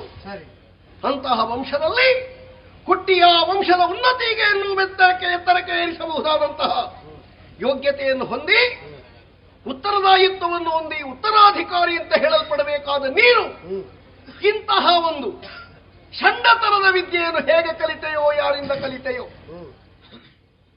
ಕೆಲವು ಸಲ ಹಾಗಾಗ್ತದೆ. ಮನೆತನ ದೊಡ್ಡದಿರ್ತದೆ, ಕುಲೀನವಾದ ಸಂಸ್ಕಾರ ಇರ್ತದೆ, ಕಲಿಸುವ ಗುರುಗಳಿಗೆ ಬೇಡದ ಬುದ್ಧಿ ಇದ್ರೆ ಆ ಮನೆಯ ಮಕ್ಕಳಿಗೆ ಬೇಡದ್ದನ್ನೇ ಗುರು ಕಲಿಸಿ ಕಲಿತ ವಿದ್ಯೆಯಿಂದ ಮನೆತನದ ಮಾನವನ್ನೇ ಬೀದಿಗೆ ಎಳೆಯುವಂತಹ ಕೆಲವು ದುಷ್ಟ ಸಂಚುಗಳು ಹೂಡುವುದಿದೆ, ಘಟಿಸುವುದಿದೆ. ಅದು ಗುರುವಿನ ಉಪದೇಶದಲ್ಲಿ ಆ ಕುಟುಂಬವೇ ನಾಶವಾಗಿ ಹೋಗುವುದು. ಆ ನಿಟ್ಟಿನಲ್ಲಿ ಯೋಚನೆ ಮಾಡಿದರೆ ನಿನಗೆ ಕಲಿಸಿದಂತಹ ಗುರುಗಳು ಯಾರು?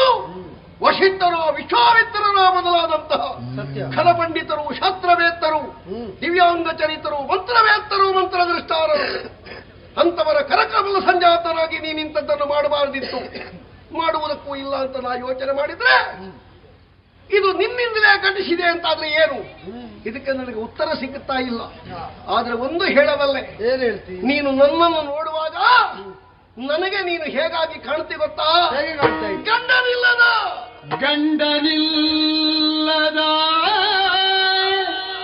ಹೆಂಗಳತೆ ನಾಚಿಕೊಂಡು ನೀ ಮರೆಯಲ್ಲಿ ನಿಂತೆ, ನಾಚಿಕೊಂಡು ನೀ ಮರೆಯಲ್ಲಿ ನಿಂತೆ ಯಾಕೆ ಹೀಗೆ ಮಾಡಿದೆ? ಹೆಂಡತಿಗಾಗಿ ಕಂಡವರ ಮಾತಿನ ಮೇಲೆ ಬಂಡಾಟಗಳ ಮಾಡಿದಿ, ಹೆಂಡತಿಗಾಗಿ ಕಂಡವರ ಮಾತಿನ ಮೇಲೆ ಬಂಡಾಟಗಳ ಮಾಡಿದಿ, ಹಸ್ತದಲ್ಲಿ ಬಿಲ್ಗೊಂಡು ಬಾಣವ ಕೂಡಿದಿ, ಜೋಡಾಗಿರ್ತ ಗಂಡಸೂತನ ನೋಡಿದಿ, ರಾಘವ ಬಲು ಜಾನ ಬಹುದಹುದು ಸಂಗರ ಕಥೆ ಕಾಣಬಹುದು ರಾಮ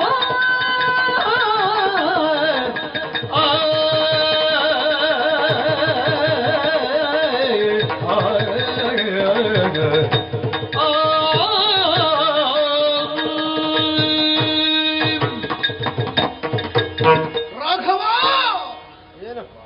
ಹೇಳಲಿಕ್ಕೆ ಒಳ್ಳೇದಾಗ್ತದೆ, ಒಪ್ಪಿಕೊಳ್ಳುವುದಕ್ಕೆ ಮನಸ್ಸು ಬರುವುದಿಲ್ವೋ? ಯಾವುದನ್ನು? ರಘುವಂಶದ ಆ ಶ್ರೇಷ್ಠತೆ, ಜ್ಯೇಷ್ಠತೆ, ಪಾವಿತ್ರತೆಯನ್ನು ಹೆಚ್ಚಿಸಿದವ ರಘು ಮಹಾರಾಜ. ನನ್ನಲ್ಲಿ ಇಲ್ಲ ಅಂತಾದರೂ ತನ್ನ ಬಳಿ ಬಂದವರು ಬರಿಗೈಯಲ್ಲಿ ಹೋಗಬಾರದು ಎನ್ನುವುದರಿಂದ ಶಕ್ತಿ ಮೀರಿ ದುಡಿದವರಂತೆ ಅವ ರಘು ಚಕ್ರವರ್ತಿ. ಆ ರಘು ನಿಮ್ಮ ವಂಶದ ಮೂಲ ಅಥವಾ ನಿಮ್ಮ ವಂಶದ ಒಂದು ತಾಯಿ ಬೇರು ಅಲ್ಲ, ನಿಮ್ಮ ವಂಶದ ಮಾನದ ಗೊಂಡೆಯನ್ನು ಎತ್ತರಕ್ಕೇರಿಸಿದವ ಎನ್ನುವಲ್ಲಿ ಅಭಿಮಾನ. ಅವರ ವಂಶದ ಕೆಳಗೆ ಹುಟ್ಟಿ ಬಂದಂತಹ ನಿನ್ನನ್ನು ರಾಘವ ಅಂತ ಹೇಳುವುದಕ್ಕೆ ನಮ್ಮ ಮನಸ್ಸು ಒಡಂಬಡುವುದಿಲ್ವ? ನಾಲಿಗೆ ಅದಕ್ಕೆ ಹೇಸಿಕೊಳ್ತದೆ. ಯಾಕೆ ಬಲ್ಲಯ್ಯ? ನಿನ್ನನ್ನು ಕಾಣುವಾಗಲೇ ನಿನ್ನ ಒಳಗಿನ ಕುತ್ಸಿತತೆ, ನಿನ್ನ ಒಳಗಿನ ಕೊಳಕು ನಮಗೆ ನೇರವಾಗಿ ಕಾಣುತ್ತದೆ. ಗಂಡನಿಲ್ಲದ ಹೆಂಗಳೆಯರಂತೆ. ಇದನ್ನು ಹೇಳುವುದಕ್ಕೆ ಬಲವಾದ ಕಾರಣ ಇದೆ. ಏನು ಕಾರಣ? ಮರ್ಯಾದೆಯ ಗಂಡು ಮಕ್ಕಳ ಮುಂದೆ ಅಲ್ಲ, ಮರ್ಯಾದೆಯ ಸಭೆಯಲ್ಲಿ ಅಥವಾ ಮಾನವಂತರ ಎದುರು ಗಂಡನಿಲ್ಲದ ಹೆಣ್ಣು ಮಕ್ಕಳು ಬರಲಾರರು, ಬರಬಾರದು. ಮದುವೆಯಾಗುವುದಕ್ಕಿಂತ ಮೊದಲು ಬರಬಾರದು, ಮದುವೆಯಾಗಿ ಗಂಡನನ್ನು ಕಳೆದುಕೊಂಡವರು ಬರಬಾರದು. ಒಂದು ವಿಧವತ್ವ ಇರ್ತದೆ, ಮತ್ತೊಂದು ಬಾಲ್ಯ ಇರ್ತದೆ. ಒಂದು ನಾಚಿಕೆಯಿಂದ, ಇನ್ನೊಂದು ತನಗೆ ಮಾನ ಇಲ್ಲ ಎನ್ನುವುದರಿಂದ. ಅದರಿಂದ ಹೊರತಾಗಿ ನಿನ್ನ ಮನಸ್ಸು ನನ್ನ ಬಗ್ಗೆ ಚಿಂತಿಸ್ತಾ ಇಲ್ಲ ಅಂತ ನನ್ನ ಕಣ್ಣಿಗೆ ಕಾಣಿಸ್ತಾ ಉಂಟು ನಿನ್ನ ಮುಖಮುದ್ರೆ. ಏನು ಮಾಡುವ ಹೇಳು? ಏನಾಯ್ತು? ಬಹುಶಃ ಭ್ರಮಿತನಾಗಿ ಬಿಟ್ಟೆಯ ರಾಮ. ನಿನಗೊಬ್ಬ ಸಿಕ್ಕಿದನಂತೆ ಸುಗ್ರೀವನೆನ್ನುವಂತಹ ಬರ್ಕಟ. ಸತ್ಯ. ಹೆಂಡತಿಯನ್ನು ಕಳ್ಕೊಂಡವ. ಹೇಳಿ ಕೇಳಿ ಅಯೋಧ್ಯೆಯಿಂದ ಹೊರಟ ನೀನು, ಹೆಂಡತಿಯನ್ನು ಕರ್ಕೊಂಡು ಬಂದ ನೀನು, ಈ ಕಾಲಕ್ಕೆ ಅವಳನ್ನು ಕಳ್ಕೊಂಡಿದ್ದಿ ಅಂತ ನಮಗೆ ಸುದ್ದಿ. ಬಹುಶಃ ಹೆಂಡತಿಯನ್ನು ಕಳ್ಕೊಂಡ ಸುಗ್ರೀವ, ಹೆಂಡತಿಯನ್ನು ಕಳ್ಕೊಂಡ ರಾಮ ಇಬ್ಬರು ಒಟ್ಟಾದಿರೋ. ಕುಂಟ ಕುರುಡರು ಸೇರಿದರೆ ದಾರಿ ಸವೆಸುವುದಕ್ಕೆ ಒಳ್ಳೆದು ಅಂತ ಒಂದು ಮಾತುಂಟು. ಹಾಗೆ ನೀವಿಬ್ಬರು ಒಂದಾದಿರ. ನಿನಗೆ ಸಹಾಯಿಯೇ. ನಿನ್ನ ಮಡದಿಯನ್ನು ಬಿಡಿಸಿಕೊಡುವಲ್ಲಿ ಸುಗ್ರೀವನ ಸಾಮರ್ಥ್ಯ ಏನು? ಅವನನ್ನೇ ಆಯ್ತು ನಿನ್ನ ಯೋಚನೆಯನ್ನು ಸಫಲಗೊಳಿಸ್ತೀ ಅಂತ ಭಾವ ಇದ್ರೆ ತೂತಾದ ದೋಣಿಯಲ್ಲಿ ಪ್ರಯಾಣ ಹೊರಟ ಹಾಗಾಯಿತು ರಾಮ. ಏನು ಸುಗ್ರೀವ ಹೆಂಡತಿಯನ್ನು ಕೊಡುವಲ್ಲಿ ಎಷ್ಟು ವ್ಯಾಪ್ತ? ಅವ ಸಾಲದೋ? ನಿನಗೆ ಹೆಂಡತಿಯನ್ನು ಪಡೆಯುವುದೇ ಒಂದು ಉದ್ದೇಶ ಹೌದು ಅಂತ ಇದ್ರೆ ನನ್ನ ಹತ್ತಿರ ನೀ ಬರಬೇಕು ಅಂತ ನಾ ಹೇಳುವುದಿಲ್ಲ. ನಮ್ಮ ಮಗ ಬರ್ತಿದ್ದ, ನಮ್ಮ ಬಾಲ, ನಮ್ಮ ಅಂಗದ ಅಲ್ಲಿ ಇಲ್ಲಿ ಆಡಿಕೊಂಡಿದ್ದ ತಪ್ಪಲ ಪ್ರದೇಶದಲ್ಲಿ ಅವ ಹೆಚ್ಚಾಗಿರುವುದು. ಅವನನ್ನು ಸಂಧಿಸಿ ಒಂದು ಮಾತು ನಿನ್ನ ಅಪ್ಪನಿಗೆ ಹೇಳು ಮಗು ಅಂತ ಹೇಳ್ತಿದ್ರೆ ನನ್ನ ಬಾಲನನ್ನು ಕಳಿಸ್ತಿದ್ದೆ, ಅಥವಾ ನನ್ನ ಬಾಲವನ್ನ ಬೆಳೆಸಿ ಲಂಕೆಗೆ ಕಳುಹಿಸಿ ಲಂಕಾಧಿಪತಿಯಾದಂತಹ ರಾವಣನನ್ನು ಕಟ್ಟಿ ನಿನ್ನ ಕಾಲಬುಡದಲ್ಲಿ ಕೆಳಗುತ್ತಾ ಇದ್ದೆ. ನಿನ್ನ ಹೆಂಡತಿಯನ್ನ ಪಡೆದುಕೋ ರಾಮ ಅಂತ ನಾನು ಹೇಳ್ತಾ ಇದ್ದೆ. ಅಲ್ಲ, ಕ್ಷತ್ರಿಯನಾದ ನೀನು ಬೇಟೆಯಾಟದಲ್ಲೇ ನಿಪುಣನಾಗಿ ನಿಸ್ಸೀಮನಾಗಿ ಹೊಡೆಯುವುದೇ ಹೌದು ಅಂತಾದ್ರೆ ಬೇಟೆಯಾಟಕ್ಕೆ ಸಿಲುಕಬೇಕಾದ ನಿನ್ನ ಶರಪಾಂಡಿತ್ಯದ ಊರಿಗೆ ಜರ್ಜರಿತನಾಗಬೇಕಾದ ಪ್ರಾಣಿಯೇ ನಾನು? ಮಂಗನ ಮಾಂಸ ಎನ್ನುವುದು ಅರಸುಗಳಿಗೆ ನಿಷಿದ್ಧವಲ್ಲವೇ? ಪಂಚನಕಗಳುಳ್ಳ ಪಂಚಪ್ರಾಣಿಗಳನ್ನು ಮಾತ್ರವೇ ಕ್ಷತ್ರಿಯರಾದವರು ಬೇಟೆಯಾಡಿ ತಿನ್ನಬಹುದು ಎನ್ನುವುದು ಶಾಸ್ತ್ರವೇತ್ತರ ನುಡಿ. ಆ ಶಾಸ್ತ್ರವನ್ನು ನೀನು ಧಿಕ್ಕರಿಸುವವನಲ್ಲ ಎನ್ನುವುದರಿಂದ ನೀನು ಬೇಟೆಗೆ ನನ್ನನ್ನು ಗುರಿಯಾಗಿಸಿದ್ರೆ ಅದು ತಪ್ಪಾಗ್ತದೆ. ಅಲ್ಲ, ನ್ಯಾಯವನ್ನೇ ಕೇಳುವುದು ಹೌದು ಅಂತ ಇದ್ರೆ ಕೇಳುವುದು ಹೇಗೆ ಏಕಪಕ್ಷೀಯವಾಗಿಯೋ? ಒಟ್ಟಿನಲ್ಲಿ ನಮಗೆ ಗೊಂದಲ ಕಾಣ್ತಾ ಉಂಟು ರಾಮ. ಎಷ್ಟು ಹೇಳಿದ್ರು ಈ ಪ್ರಸಂಗ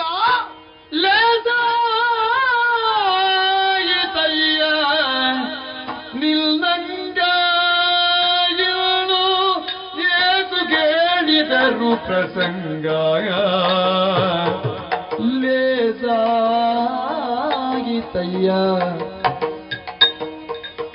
ಮೋಸದೊಳೆಲ್ಲ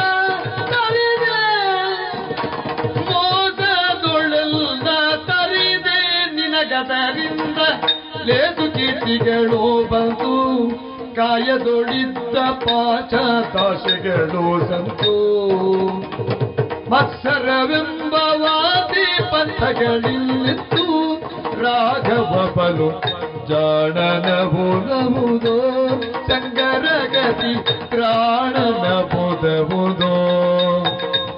ರಾಮ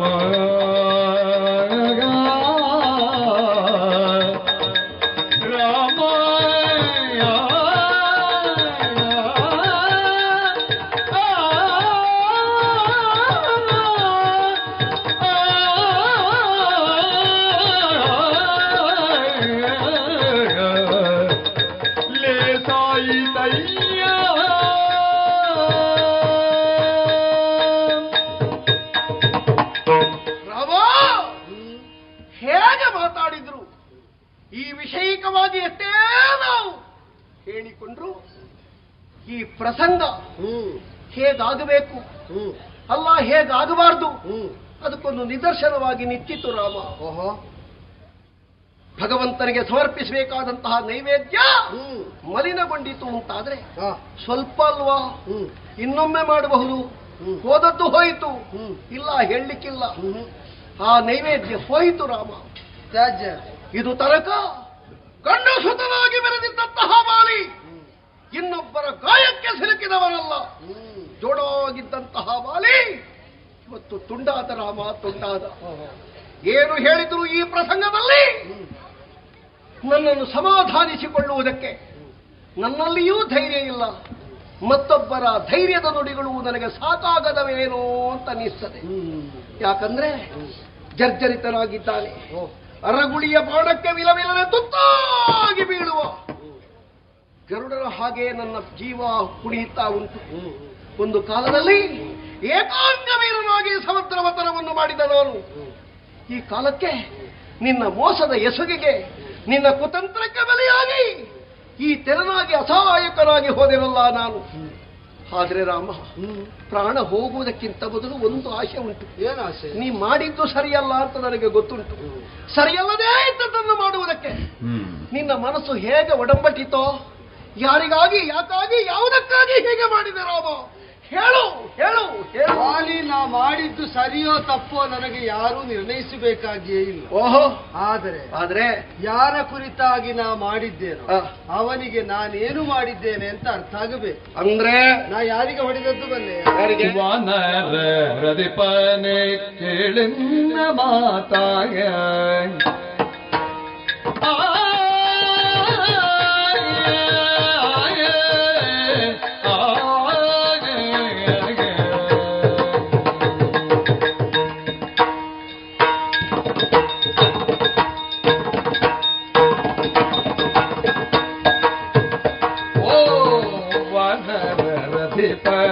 ಕೇಳಿನ ಮಾತಾನ ನಿನ್ನ ಜರೆಯುವುದೇಕಿಂದ್ರ ಜಾತ ದಾನವರುಗಳ ದುಷ್ಟರ ತಲೆ ತರಿದೋ ದಾನವರುಗಳ ದುಷ್ಟರ ತಲೆ ತರಿದೋ ಚೋಣಿ ಬರವ ನೀಡುವುದೆಮ್ಮ ಬಿರುದು ವಾನರದಿಪನೆ ಕೇಳಿನ ಮಾತ ನೀರನ್ನ ಜರೆಯುವುದೇಕಿಂದ್ರ ಜಾತವಾಗೆ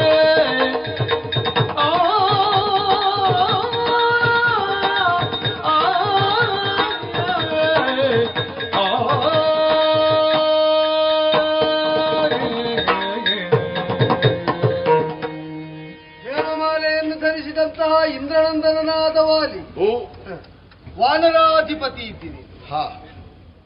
ಬಿದ್ದ ಪೆಟ್ಟಿಗೆ ವಿಲನಿಲ್ಲದೆ ಒದ್ದಾಡಿ ಕೆಲವೊಮ್ಮೆ ಶುದ್ಧ ಮಂಗನಾಗಿ ಮಾತಾಡಿ, ಮತ್ತೊಮ್ಮೆ ವಾನರಾಧಿಪತಿಯಾಗಿ ಮಾತಾಡಿ, ಕೆಲವು ಆಕ್ಷೇಪ ಮಾತ್ರ ಇಂದ್ರನಂದನನ ಮಟ್ಟದಲ್ಲೂ ಇದ್ದಿತ್ತು.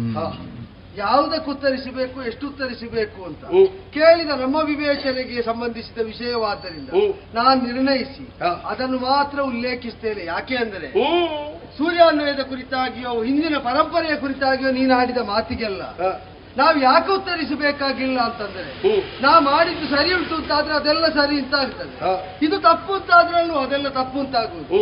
ಆದ್ದರಿಂದಲೇ ಇದು ಯಾಕೆ ಹೀಗೆ ಅಂತ ನಿರಂತರವಾಗಿ ಜರೆಯುತ್ತಾ ಹೋದೆ ನೀನು. ಸರಿ, ಯಾಕೆ ನನ್ನನ್ನು ಜರಿಯುವುದು?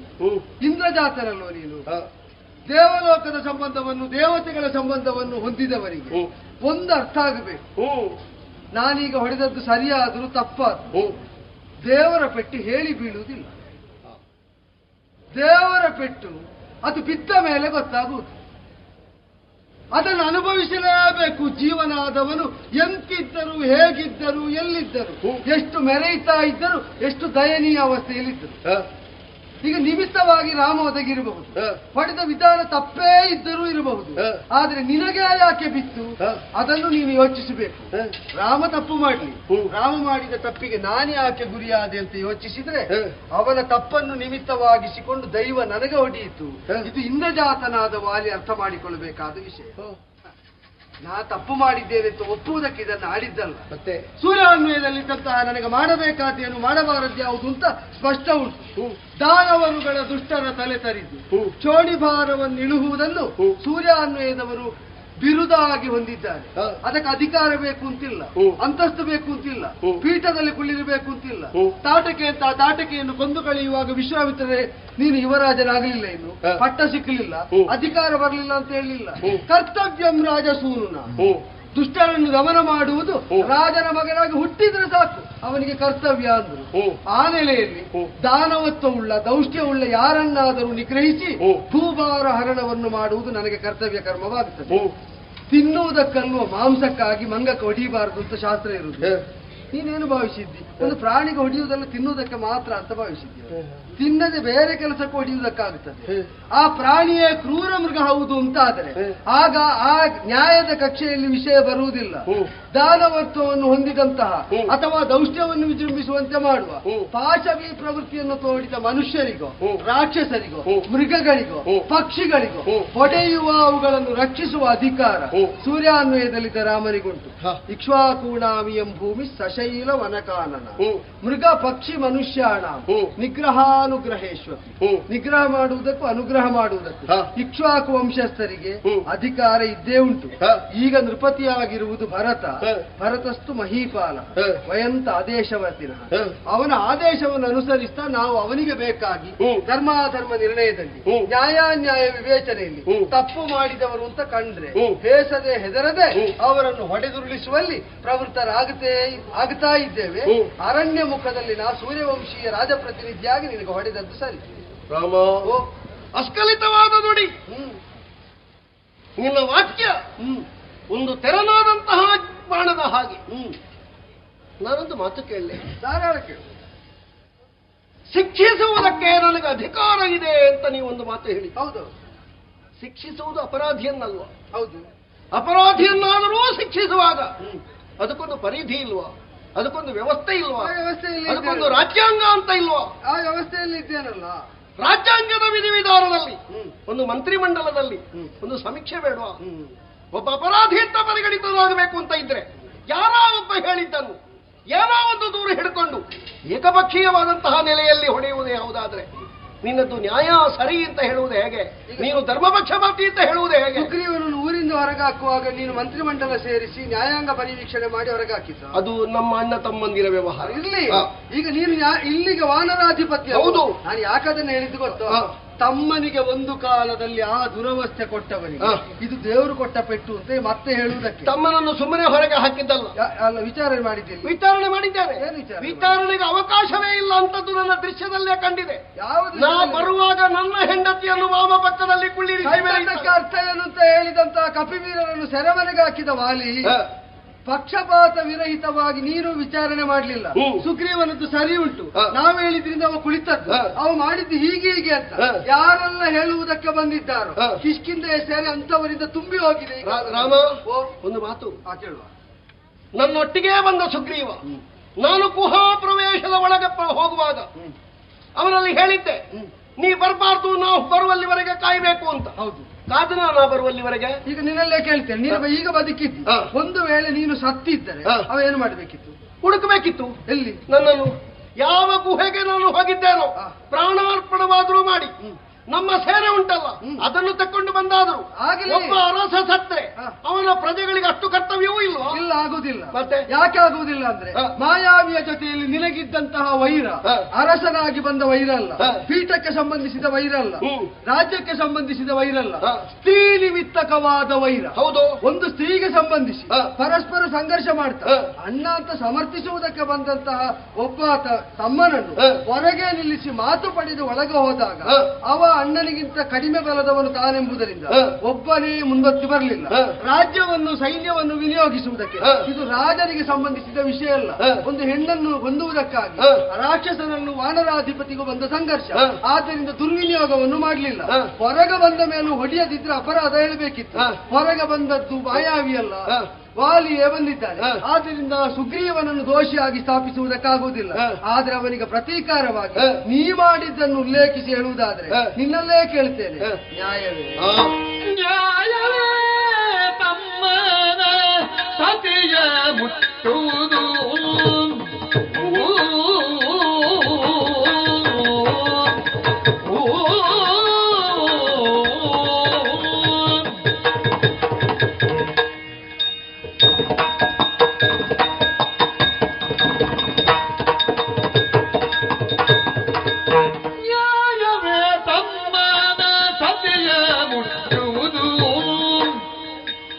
ಹೇಯವಿದ್ದುದರಿಂದ ದೋಷ ತಪ್ಪಿದು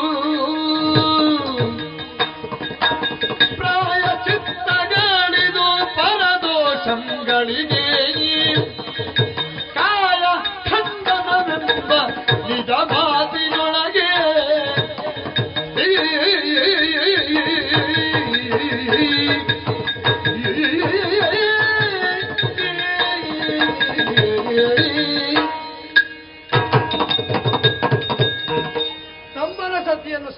ಮಗಳಾಗಿ ಪರಿಭಾವಿಸಬೇಕಾದ ಒಬ್ಬಾತ ಅಗ್ರಜನ್ಮ ಅವಳನ್ನೇ ತನ್ನ ಕಾಮದ ತೀಟೆಯನ್ನು ತೀರಿಸಿಕೊಳ್ಳುವುದಕ್ಕೆ ಬಲಾತ್ಕಾರವಾಗಿ ಸ್ವವಶದಲ್ಲಿರಿಸಿಕೊಂಡದ್ದು ಯಾವ ನೆಲೆಯಿಂದ ನ್ಯಾಯವಾಗ್ತದೆ ವಾಲಿ? ನೀನೇ ಹೇಳು. ಹಾಗಿದ್ರೆ ಅವ ಇರಿಸಿಕೊಂಡದ್ದು ಸತ್ತ ಮೇಲೆ. ನನ್ನ ಹೆಂಡತಿಯನ್ನು ಸತ್ತ ಮೇಲೆ. ಸಾಯಲಿಲ್ಲವಲ್ಲ. ನೀನು ಸಾಯಲಿಲ್ಲ ಅಂತ ನಿನಗೆ ಮಾತ್ರ ಗೊತ್ತಿದ್ರೆ ಸಾಕಾಗುವುದಿಲ್ಲ. ಊರಿನವರಿಗೆ ಏನು ಗೊತ್ತಾಗಿದೆ ಅಂತ ಅರ್ಥ. ಏನು ಗೊತ್ತಾಗಬೇಕು? ಶಾಸ್ತ್ರ ಹೇಳ್ತದೆ ಏನು ಅಂತ. ಪ್ರಮಾದವಶಾತ್ ಬದುಕಿದವನನ್ನು ಸತ್ತ ಅಂತ ತಿಳಿದು ಪಿಂಡ ಪ್ರದಾನಾದಿಗಳನ್ನು ಮಾಡಿದರೆ ಪಿಂಡ ಹಾಕಿದವರಿಗೆ ಪ್ರಾಯಶ್ಚಿತ್ತ ಇರಲಿಲ್ಲ. ಯಾರಿಗೆ ಪಿಂಡ ಹಾಕಿದ್ದಾರೋ ಅವ ಒಂದು ವೇಳೆ ಬದುಕಿಯೇ ಇದ್ದರೆ ಜಾತಕರ್ಮಾದಿ ಸಂಸ್ಕಾರಗಳು ನಾವು ಬಂದ ಮೇಲೆ ಅವ ಒಂದು ಬೇಕಾದ್ದು ಪಿಂಡ ಹಾಕಿದವರು ಮಾಡಬೇಕಾದ್ದಲ್ಲ. ಯಾವ ಶಾಸ್ತ್ರ? ಯಾವ ಶಾಸ್ತ್ರ ಅಂದ್ರೆ ನಮ್ಮ ಮಂಗಗಳ ಶಾಸ್ತ್ರ ಹೇಳುದ ನೀನು ನಿನ್ನ ಶಾಸ್ತ್ರ ಹೇಳುದು? ಅರ್ಘ್ಯ ಕೊಡುವವರು ಅನುಸರಿಸುವ ಶಾಸ್ತ್ರ ಹೇಳು. ಅದೇ ಅರ್ಘ್ಯ ಕೊಡುವವರು ಅನುಸರಿಸುವ ಶಾಸ್ತ್ರ ಅಂತ. ಅದರಲ್ಲಿ ಹೇಗೆ ಎಷ್ಟು ವರ್ಷ ಕಾಯ್ಬೇಕು ಅಂತ? ಒಬ್ಬ ಸತ್ತರೆ ಹೆಣವೂ ಸಿಕ್ಕದೇ ಇದ್ರಿಲ್ಲ ಅವನ ಬಗ್ಗೆ ಎಷ್ಟು ವರ್ಷ ಅಂತ ಇಲ್ಲ, ಕಾಯ್ಲಿಕ್ಕಿಲ್ಲ, ನಿರ್ಬಂಧ ಇಲ್ಲ. ಶಾಸ್ತ್ರದಲ್ಲಿ ನಿರ್ಬಂಧವೇ ಇಲ್ಲ. ಸತ್ತದನ್ನು ಖಚಿತವಾಗಿ ಸನ್ನಿವೇಶದ ಆಧಾರದಿಂದ ಗ್ರಹಿಸಿದರೆ ಎಷ್ಟು ವರ್ಷವೂ ಕಾಯುವುದಕ್ಕೆ ನಿರ್ಬಂಧ ಇಲ್ಲ. ಯಾರು ಗ್ರಹಿಸಿದ್ರೆ? ತಲೆಕೆಟ್ಟ ಸುಗ್ರೀವನಂತವರು. ತಲೆಕೆಟ್ಟ ಸುಗ್ರೀವ ಮಂಕನಾಗಿ ಒಳಗೆ ಹೋಗಿರುವ ನಾನು ಪ್ರಮಾದ ವಶದಿಂದ ಅಲ್ಲ. ನೀವೇ ಹೇಳಾಗಾದ್ರೆ ಪ್ರಮಾದ ವಶದಿಂದ ಅಣ್ಣನನ್ನು ಸತ್ತ ಅಂತ ತಿಳಿದು ಪಿಂಡ ಹಾಕಿದ್ರೆ ಪ್ರಾಯಶ್ಚಿತ್ತ ಎಂತದ್ದು? ಎಂತದ್ದು? ಶಾಸ್ತ್ರದಲ್ಲಿ ಏನುಂಟು? ಏನುಂಟು? ಪ್ರಶ್ನೆ ಮಾಡಿದ್ದಲ್ಲ, ಉತ್ತರ ಏನು? ಹೌದು. ಏನು ಅದಾಗುವುದಿಲ್ಲ ಅಂತ. ಹಾಗೆ ಶಾಸ್ತ್ರ ಒಬ್ಬ ಸುಮ್ಮನೆ ರಾಜ್ಯವನ್ನು ಒಳಗಾಗಿ ಸತ್ತಿದ್ದಾನೆ ಅಂತ ಹೇಳಿದ್ರೆ ನೀನು ಹೇಳಿದಾಗ ಶಾಸ್ತ್ರ ಇರುವುದಲ್ಲ. ಶಾಸ್ತ್ರದಲ್ಲಿರುವುದು ಅಣ್ಣ ಸತ್ತ ಅಂತ ಭ್ರಮಿಸಿ ತಮ್ಮ ಪಿಂಡ ಹಾಕಿದ್ರೆ ಪ್ರಾಯಶ್ಚಿತ್ತ ಮಾಡಬೇಕಾದ್ದು ಬದುಕಿ ಬಂದ ಅಣ್ಣ, ತಮ್ಮಲ್ಲ. ಅಲ್ಲಿ ಅರಿಯದಿದ್ರೆ ಜಾಂಬವಾದಿಗಳಲ್ಲಿ ಕೇಳಿ ಮಾರನೇ ದಿವಸವೇ ಆಗ್ತದ. ಆಗಲಿಲ್ಲ ಸತ್ತ ಅಂತ ಪ್ರಚಾರ ಆಗಲಿಲ್ಲ. ನೀನು ಕರೆದು ಕೇಳು, ನಿನ್ನ ಜಾಂಬವಾದಿಗಳನ್ನು ಕೇಳು. ಬಂದು ಸತ್ತ ಅಂತ ನಿನ್ನ ತಮ್ಮ ಹೇಳಲಿಲ್ಲ, ಯಾರಿಗೂ ಹೇಳಲಿಲ್ಲ. ಪ್ರಯತ್ನ ಪೂರ್ವಕವಾಗಿ ತಮ್ಮ ಹೇಳಿದ್ರಿಂದ ನಿನ್ನ ಊರಿನಲ್ಲಿ ನೀರು ಸತ್ತದ್ದು ಅಂತ ಗೊತ್ತಾದ್ದು ಅಲ್ಲ. ಪ್ರಯತ್ನತಃ ಜಾಂಬವಾದಿಗಳು ವಾಲಿ ಸತ್ತ ಅಂತ ನಿರ್ಣಯಕ್ಕೆ ಬಂದದ್ದು. ಸುಗ್ರೀವ ಹೇಳಿದ್ರಿಂದ ಒಪ್ಪಿದ್ದು ಅಂತ ಯಾರು ಹೇಳಿದ್ರು ನಿನಗೆ? ಗೋಲಾಂಗೂಲ ಸಂಸ್ಥೆ ಅಧಿಕಾರಿಯಾದ ನಾನೊಬ್ಬ ಅಷ್ಟು ಸಣ್ಣವರು ಅಲ್ಲ. ಒಬ್ಬ ರಕ್ಕಸನನ್ನು ಹೊಡೆದುಕೊಂಡ್ರೆ ಯಾರಿಗೂ ಅದನ್ನು ಪ್ರಶ್ನಿಸುವುದಕ್ಕೆ ಇಲ್ಲ. ಸ್ತ್ರೀ ನಿಮಿತ್ತಕವಾಗಿ ವ್ಯಕ್ತಿಗತವಾದ ವಿದ್ವೇಷ ಬಂದರೆ ಯಾರು ಅದನ್ನು ಪ್ರಶ್ನಿಸಬೇಕಾಗಿಲ್ಲ. ಮಾಯಾವಿಯ ಜೊತೆಯಲ್ಲಿ ನಿನಗೆ ಬಂದ ವಿದ್ವೇಷ ಒಂದು ಹೆಣ್ಣಿಗೆ ಸಂಬಂಧಿಸಿದ್ದು, ಅದು ತೀರಾ ವೈಯಕ್ತಿಕವಾದದ್ದು. ನೀನು ಸತ್ತದ್ದರಿಂದ ನಿನ್ನನ್ನು ಸಮರ್ಥಿಸ್ತಾ ನಿನ್ನನ್ನು ಕೊಂದವರನ್ನು ಹೊಡೆದೊಡಿಸಬೇಕಾಗಿತ್ತು ಅಂತ ನೀ ನಿರೀಕ್ಷೆ ಮಾಡುವುದಕ್ಕೆ ಇಲ್ಲ. ಯಾಕೆ ಅಂದ್ರೆ ಅದು ವ್ಯಕ್ತಿಗತವಾದದ್ದು. ಇದೊಂದು ನೆಲೆ. ಇನ್ನೊಂದು, ಜಾಂಬವಾದಿಗಳು ನೀರು ಸತ್ತರು ಅಂತ ಅವರಾಗಿ ನಿರ್ಣಯಿಸಿದ್ದು, ತಮ್ಮ ಘೋಷಿಸಿದ್ದಲ್ಲ. ಅವ ತರ್ಪಣ ಬಿಟ್ಟು ತನಗಾಗುವಂತೆ ಪಿಂಡ ಹಾಕಿ ಮೌನವನ್ನು ಆಶ್ರಯಿಸಿ ಸುಮ್ಮನೆ ಉಳಿದ. 1 ವರ್ಷಗಳ ಕಾಲ ಗುಹೆಯ ಹೊರಗೆ ಕಾದುಳಿದ. ಹಾಗಾದ್ರೆ ಜಾಂಬವಾದಿಗಳು ಅರಾಜಕವಾಗಬಾರದು ಅಂತ ಪೀಠ ಏರಿಸಿ ಕಪಿ ಸಂಪ್ರದಾಯ, ಕಪಿಗಳ ಸಂಪ್ರದಾಯ ಮಾತ್ರ ಅಲ್ಲ ಮನುಷ್ಯರಲ್ಲೂ ಉಂಟು. ಅಣ್ಣ ಸತ್ತಾಗ ಅಣ್ಣನ ಸತಿಯನ್ನು ತಮ್ಮನಾದವನು ಕೂಡುವುದು ಮಾನುಷ ವರ್ಗದಲ್ಲೇ ಹಲವರಿಗೆ ಇಂದೂ ಸಂಪ್ರದಾಯವಾಗುಂಟು. ಆ ಕಾರಣದಿಂದ ಅದು ಅಪರಾಧವೇನೂ ಅಲ್ಲ ಅಣ್ಣನ ಸತಿಯನ್ನು ಕೂಡುವುದು. ಆದ್ದರಿಂದಲೇ ಆ ವಿಧದಿಂದ ಕೂಡಿದ ಕಾಲದಲ್ಲಿ ನೀನು ಬಂದಾಗ ಶರಣಾಗತನಾಗ್ಲಿಲ್ವ? ತಪ್ಪಾಯ್ತು ಅಂತ ಕಾಲಿಗೆ ಬೀಳಿಲ್ವ? ವಿಚಾರಣೆ ಮಾಡ್ಲಿಲ್ಲ ಯಾಕೆ? ಹಾಗಾದ್ರೆ ಯಾವ ವಿಚಾರಣೆಯನ್ನು ಮಾಡಿದ ರಾಜ್ಯಬಾಹಿರತೆಯನ್ನು ಕಲ್ಪಿಸಿ ನೀನು ಮದುವೆ ಮಾಡಿಕೊಟ್ಟ ಅವನ ಹೆಂಡತಿಯನ್ನು ಬಲಾತ್ಕಾರವಾಗಿ ನೀ ಸೆಳೆದಿಟ್ಟದುಂಟಲ್ಲ, ಹೇಯಾತಿ ಹೇಯವಾದ ಕೃತ್ಯ, ನೀಚಾತಿ ನೀಚವಾದ ಕರ್ಮ. ಆದ್ದರಿಂದಲೇ ದೋಷ ತಟ್ಟಿದೆ. ಹಾಗಾದ್ರೆ ಪ್ರಾಯಶ್ಚಿತ್ತವಿದು ಪರದೋಷಗಳಿಗೆ. ಕಾಯವನ್ನು ಖಂಡಿಸಬೇಕು, ಸಾಯುವಂತೆ ಖಂಡಿಸಬೇಕು. ಸಾಯುವಾಗ ನಾ ಖಂಡಿಸಲಿಲ್ಲ. ಯಾಕೆ ಖಂಡಿಸಲಿಲ್ಲ ಅಂದ್ರೆ ಇಂದ್ರದತ್ತವಾದಂತಹ ಮಾಲಿಕೆ ನಿನ್ನಲ್ಲುಂಟು. ನಿನ್ನನ್ನು ಅನ್ಯರು ನೀನು ಬಯಸದ ಹೊರತಾಗಿ ಕೊಲ್ಲುವುದಕ್ಕಾಗುವುದಿಲ್ಲ. ನಾನೊಂದು ಮಾತು ಕೇಳು. ಈಗ ಇಂದ್ರದತ್ತವಾದಂತಹ ಮಾಲಿಕೆ ಅಂತ ಹೇಳಿದ್ರೆ ಅದು ದೇವತೆಗಳ ಅನುಗ್ರಹ ಅಲ್ವಾ? ಹೌದು. ನಾನೊಬ್ಬ ತಪ್ಪಿತತ್ತನೇ ಹೌದು ಅಂತ ಇದ್ರೆ ಕೆಡುಕರಿಗೆ ದೇವತೆಗಳ ಅನುಗ್ರಹ ಹೇಗದು? ಹೊರಬಡಿದ ಕೆಡುಕರೆಲ್ಲ ದೇವತೆಗಳ ಅನುಗ್ರಹದಿಂದಲೇ ಇದ್ದದ್ದಲ್ವ? ಅಂದರೆ ಯಾವುದೋ ಒಂದು ಕೃತ್ಯಕ್ಕೆ ಪುರಸ್ಕಾರವಾಗಿ ವರ ಸಿಗುತ್ತದೆ.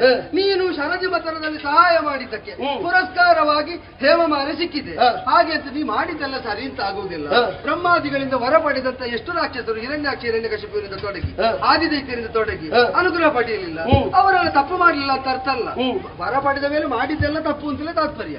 ಆದ್ದರಿಂದಲೇ ಹೇಮಮಾಲೆ ಇದ್ದ ನಿನ್ನನ್ನು ನಾನು ಎದುರಾಗಿ ಬಂದು ಹೊಡೆದು ಕೊಲ್ಲುವುದಕ್ಕಾಗುವುದಿಲ್ಲ. ಈಗಲೂ ಹೇಳ್ತೇನೆ, ನಾನಾಗಿ ನಿನ್ನನ್ನು ಕೊಲ್ಲುವುದಿಲ್ಲ. ಮತ್ತೆ ನಾನು ಹೊಡೆದದ್ದು ಕೊಲ್ಲುವುದಕ್ಕೂ ಅಲ್ಲ. ಇನ್ನು ನೀನು ಹೇಮಮಾಲೆ ಉಂಟು ಎಂಬುದರಿಂದ ಅನ್ಯಾಯ ಧರ್ಮವನ್ನು ಮಾಡಿ ದಕ್ಕಿಸಕೂಡ. ಈಗ ನೀನು ಮಾಡಿದ ತಪ್ಪು ಎಂಬ ಭಾವ ಉಂಟು. ನೀನು ಸಾಯ್ತೇನೆ ಅಂತ ತೀರ್ಮಾನ ಮಾಡಿದ್ರೆ ಮಾತ್ರ ಅದು ನಿನ್ನನ್ನು ಕೊಲ್ಲುತ್ತದೆ. ಅದಲ್ಲ ಅಂತ ಆದ್ರೆ ನೀನು ಯಾವ ಜೀವ ಅದನ್ನು ಹಾಗೆ ಅಲ್ಲಾಡಿಸದೆ ಇರಿಸಿಕೊಳ್ತೀವಿ. ನೀನು ಸ್ವಚ್ಛಂದತೆಯಲ್ಲಿ ವಿಹರಿಸುವುದಕ್ಕಿಲ್ಲ. ಸಾಯುವುದಿದ್ದರೆ ನಿನ್ನ ತೀರ್ಮಾನ, ಬದುಕುವುದಿದ್ದರೆ ಇದನ್ನು ಅನುಭವಿಸ್ತಾ ಹೊತ್ತು ತಿರುಗಬೇಕು. ನಿನಗೆ ಬದುಕಾದಿತ್ತು ಸಾವಾದಿತ್ತು ನಿನ್ನೆ ನಿನಗೆ ಬಿಡ್ತೇನೆ. ಸಾಯುವುದಿದ್ರೆ ನಿನ್ನ ತೀರ್ಮಾನ, ಬದುಕುವುದಿದ್ದರೆ ರಾಮಬಾಣದ ಜೊತೆ ಯಾವುದಾದೀತು? ರಾಮ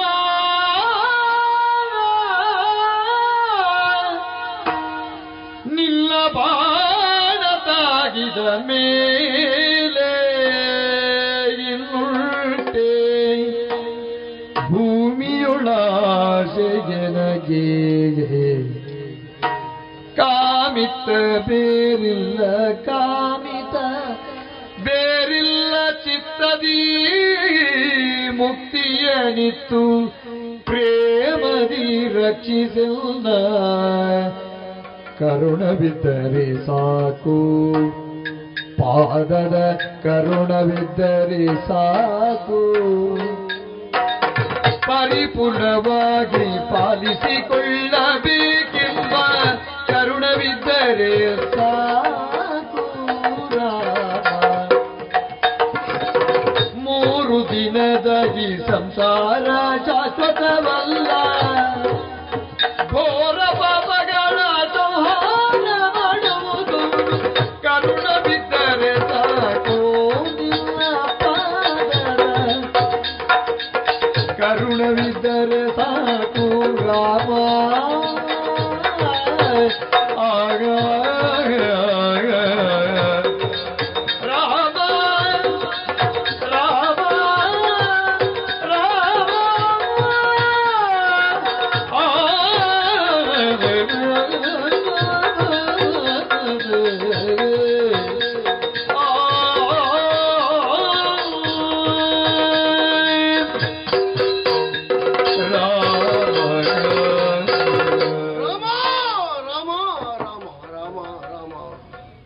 ರಾಮ ನಿನ್ನ ನುಡಿಮುತ್ತುಗಳನ್ನು ಕೇಳುತ್ತಾ ಇದ್ದಂತೆ, ಇಲ್ಲ ಪ್ರಭು, ಅರ್ಥ ಆಯಿತು ನನಗೆ.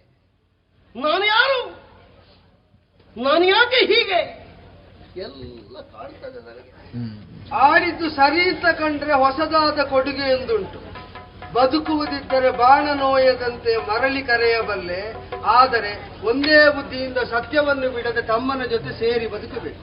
ಇಲ್ಲ ಪ್ರಭು, ಇಕ್ಷ್ವಾಕವಂಶೀಯನಾದಂತಹ ನಿನ್ನ ಕೋದಂಡದಿಂದ ಹರಿದು ಹಾರಿದಂತಹ ಬಾಣ ಕೋದಂಡ, ನೀನು ನೋವಾಗದಂತೆ ಕರೆದಿ ಅಂತಾದ್ರೆ ಈ ಬಾಣಕ್ಕೆ ಅದರಿಂದ ನೋವಾದೀತು. ಬೇಡ, ನಿನ್ನ ಬಾಣವನ್ನು ಅಪಮರ್ಯಾದೆಗೊಳಿಸುವುದಕ್ಕೆ ಅಥವಾ ಅದು ಅಪಮೂಲ್ಯ ಅಂತ ತೋರಿಸುವುದಕ್ಕೆ ನಾನಿಲ್ಲ ಪ್ರಭು. ಜಯ 3 ದಿನದ ಬಾಳುವೆ, ಡಿಂಬದೊಳಗೊಂದು ಪ್ರಾಣ ಕಂಬಸೂತ್ರ ಗೊಂಬೆಯಂತೆ ಎಂದಿಗಾದರೊಂದು ದಿನ ಸಾವು ತಪ್ಪದು. ಬರ್ತೇವೆ, ಬದುಕುತ್ತೇವೆ, ಹೋಗ್ತೇವೆ. ನಶ್ವರವಾದಂತಹ ಪ್ರಪಂಚದಲ್ಲಿ ಉಳಿದಷ್ಟು ಕಾಲ ನಾವು ಎಷ್ಟು ಒಳ್ಳೆದು ಮಾಡಿದ್ದೇವೆ ಎನ್ನುವುದು ಹೋಗುವ ಉಸಿರಿನ ಜೊತೆಯಲ್ಲಿ ಹೆಸರಾಗಿ ಪ್ರಪಂಚದಲ್ಲಿ ಸ್ಥಿರವಾಗಿ ಸ್ಥಾಯಿಯಾಗಿ ನಿಲ್ತದೆ. ಜೀವನದಲ್ಲಿ ಬಹಳಷ್ಟು ಒಳ್ಳೆಯದೇ ಮಾಡಿದ್ದೆ ನಾನು. ಆದರೆ ಇತ್ತೀಚೆಗೆ ಕೆಲವು ಪ್ರಕರಣಗಳಲ್ಲಿ ವಾಲಿ ಏನು ಕೆಡುಕ ಕೆಡುಕ ಅಂತ ಹೇಳುವಷ್ಟರ ಮಟ್ಟಿಗೆ ಬೇರೆಯವರ ಸಹವಾಸದಿಂದ ನನಗೆ ಅಂಟಿತು ಪ್ರಭು. ಜನ್ಮದಿಂದ ನಾನೇನು ಕೆಟ್ಟವನಲ್ಲ, ನಿನಗೂ ಗೊತ್ತಿದ್ದದ್ದು. ಆದರ್ಶ ಸಹೋದರ್ಯವನ್ನು ಮೆರೆದವನು ಅಂತ ಕೇಳಿ ಬಂದೆ. ಬದುಕಬೇಕು ಅಂತ ಇದ್ರೆ ನೀ ಭಿಕ್ಷೆಯಾಗಿ ಕೊಡಬಲ್ಲೆ, ಆದರೆ ಬದುಕಬೇಕು ಅಂತ ನಾನು ಆಯ್ದುಕೊಂಡ್ರೆ ನನ್ನ ಬದುಕು ನನಗೆ ನರಕವಾಗದೆ ಪ್ರಭು. ಯಾವನನ್ನು ನನ್ನ ಮಗ ಅಂತ ನಾನು ಒಪ್ಪಿದ್ದೇನೋ, ಯಾವನು ನನ್ನ ಮಗನೋ, ಯಾವಳು ಅವನ ಹೆಂಡತಿಯೋ, ಯಾವಳು ನನ್ನ ಸೊಸೆಯ ಸಮಾನನೋ, ಅವಳೊಟ್ಟಿಗೆ ಚೆಲ್ಲಾಟವನ್ನಾಡಿದ ಬಂಡ ಜೀವನ ಮತ್ತವಳನ್ನು ಒಪ್ಪಿಕೊಂಡು ಸಂಸಾರದಲ್ಲಿ ಅವಳು ಬಡಿಸುವ ಅನ್ನವನ್ನು ಉಣ್ಣುವಾಗ ಅವಳ ಮುಖವನ್ನು, ಅವಳ ಕೈಯಂತಾದಂತಹ ಆಹಾರವನ್ನು ನಾ ಹೇಗೆ ನೋಡ್ಲಿ? ದೋಷಿಯಾದೇನು ಪ್ರಭು, ದೋಷಿಯಾದೇನು? ಬೇಡ ಜೀವನ ನನಗೆ. ನಿರ್ಮಲ ಮೂರ್ತಿಯಾದ ಪಾವನ ಚರಿತನಾದ ಅಕಳಂಕನಾದಂತಹ ನಿನ್ನ ಸಾನ್ನಿಧ್ಯದಲ್ಲಿ ಹುಟ್ಟು ಸಾವಿಗಳಿಲ್ಲದೆ ಇರುವಂತಹ ಒಂದು ಮೋಕ್ಷ ಸ್ಥಿರವಾಗ್ತದೆ ಅಂತ ಇದ್ರೆ, ರಾಮ ಬಾಣದಿಂದ ವಾಲಿ ಅಸ್ತಂಗತನಾಗಿ ಹೋಗ್ತಾನೆ ಅಂತ ಇದ್ರೆ ವಾಲಿಯ ಪತನವಲ್ಲ ಪ್ರಭಾ, ಇದು ವಾಲಿ ಮೋಕ್ಷ ಅಂತ ತಿಳಿಯುತ್ತೇನೆ. ಜೀವನದಲ್ಲಿ ಇದು ತನಕ ಬಾಳಿ ಬದುಕಿ ನಾ ಸಂಚಯನ ಮಾಡ್ಲಿಕ್ಕಾಗದೇ ಇದ್ದದ್ದು ಕಡೆಯ ಕಾಲಕ್ಕೆ ನಿನ್ನ ಪ್ರಸಾದ ಸ್ವರೂಪದಲ್ಲಿ ನನ್ನ ವಕ್ಷಸ್ಥಳವನ್ನು ಹೋಗ್ತೀನಿ ಅಂತ ನನಗೆ ಕಂಡಿದೆ ಪ್ರಭು. ಆದರೆ ಒಂದು ಮಾತು, ಏನಪ್ಪ? ಸುಗ್ರೀವ ಏನೋ ಒಂದು ಪ್ರಕರಣದಲ್ಲಿ ವೈರ ಬಂದು ಹೋಯ್ತು ನಮಗೆ. ಸಹೋದರ್ಯದ ಬೆಸುಗೆ ಎಂದರೆ ಏನು ಎನ್ನುವುದು ಒಂದು ಕಾಲದಲ್ಲಿ ನಾವು ಚರಿತ್ರೆಯಾಗಿದ್ದವರು ಪ್ರಭು. ಅಣ್ಣ ತಮ್ಮಂದಿರಾದಂತಹ ನಿಮ್ಮ ಸಹೋದರ್ಯದ ಬೆಸುಗೆಯನ್ನು ಕಂಡಾಗ ಗತಕಾಲದ ಜೀವನದ ವೈಭವ ಅಡಗಿಸ್ತದೆ ಪ್ರಭು, ಅಡಗಿಸ್ತದೆ. ಆ ತಮ್ಮನಿಗೆ ನಿರ್ಮಲಾಂತಕರಣವುಳ್ಳ ನನ್ನ ಸುಗ್ರೀವಕ್ಕೆ ನಾನು ಅಪರಾಧ ಮಾಡಿದೆ, ತಪ್ಪು ಮಾಡಿದೆ. ನೋಡು, ಕಂಬರು ಸುರಿತಾ ಇದ್ದಾರೆ ನನಗಾಗಿ. ಸತ್ಯವಂತೆಯಾದ ತಾರೆ, ನನ್ನ ರಕ್ತವನ್ನು ಹಂಚಿಕೊಂಡು ಹುಟ್ಟಿದಂತಹ ನನ್ನ ಮಗ ಅಂಗದ, ನಾ ಬಿಟ್ಟರೆ ಅವರಿಗೆ ಬೇರೊಬ್ಬರು ಆಶ್ರಿತರಿರಲಿಲ್ಲ ಪ್ರಭು. ಆದರೆ ನನಗೆ ಈಗ ವಿಶ್ವಾಸ, ನಾವು ಹೋದರೂ ಅವರು ನಿರಾಶ್ರಿತರಲ್ಲ. ಅನಂತಮೂರ್ತಿಯಾದ ಕಲ್ಯಾಣ ಗುಣಗಾತ್ರನಾದ ಪರಮಧಾಮನಾದ ನೀನು ಎಲ್ಲರಿಗೂ ಒಂದು ಆಶಯವನ್ನು ಒದಗಿಸುವುದಕ್ಕೆ ಆಶಯದಾತನಾಗಿ ನಿತ್ತವ ಅಂತ ನಾ ತಿಳಿದಿದ್ದೇನೆ. ತಪ್ಪು ಮಾಡಿದ್ರು ನಿನ್ನ ತಮ್ಮಂದಿರ ಹಾಗೆ ಸುಗ್ರೀವನನ್ನು ಅಂಗದನನ್ನು ಮನ್ನಿಸು.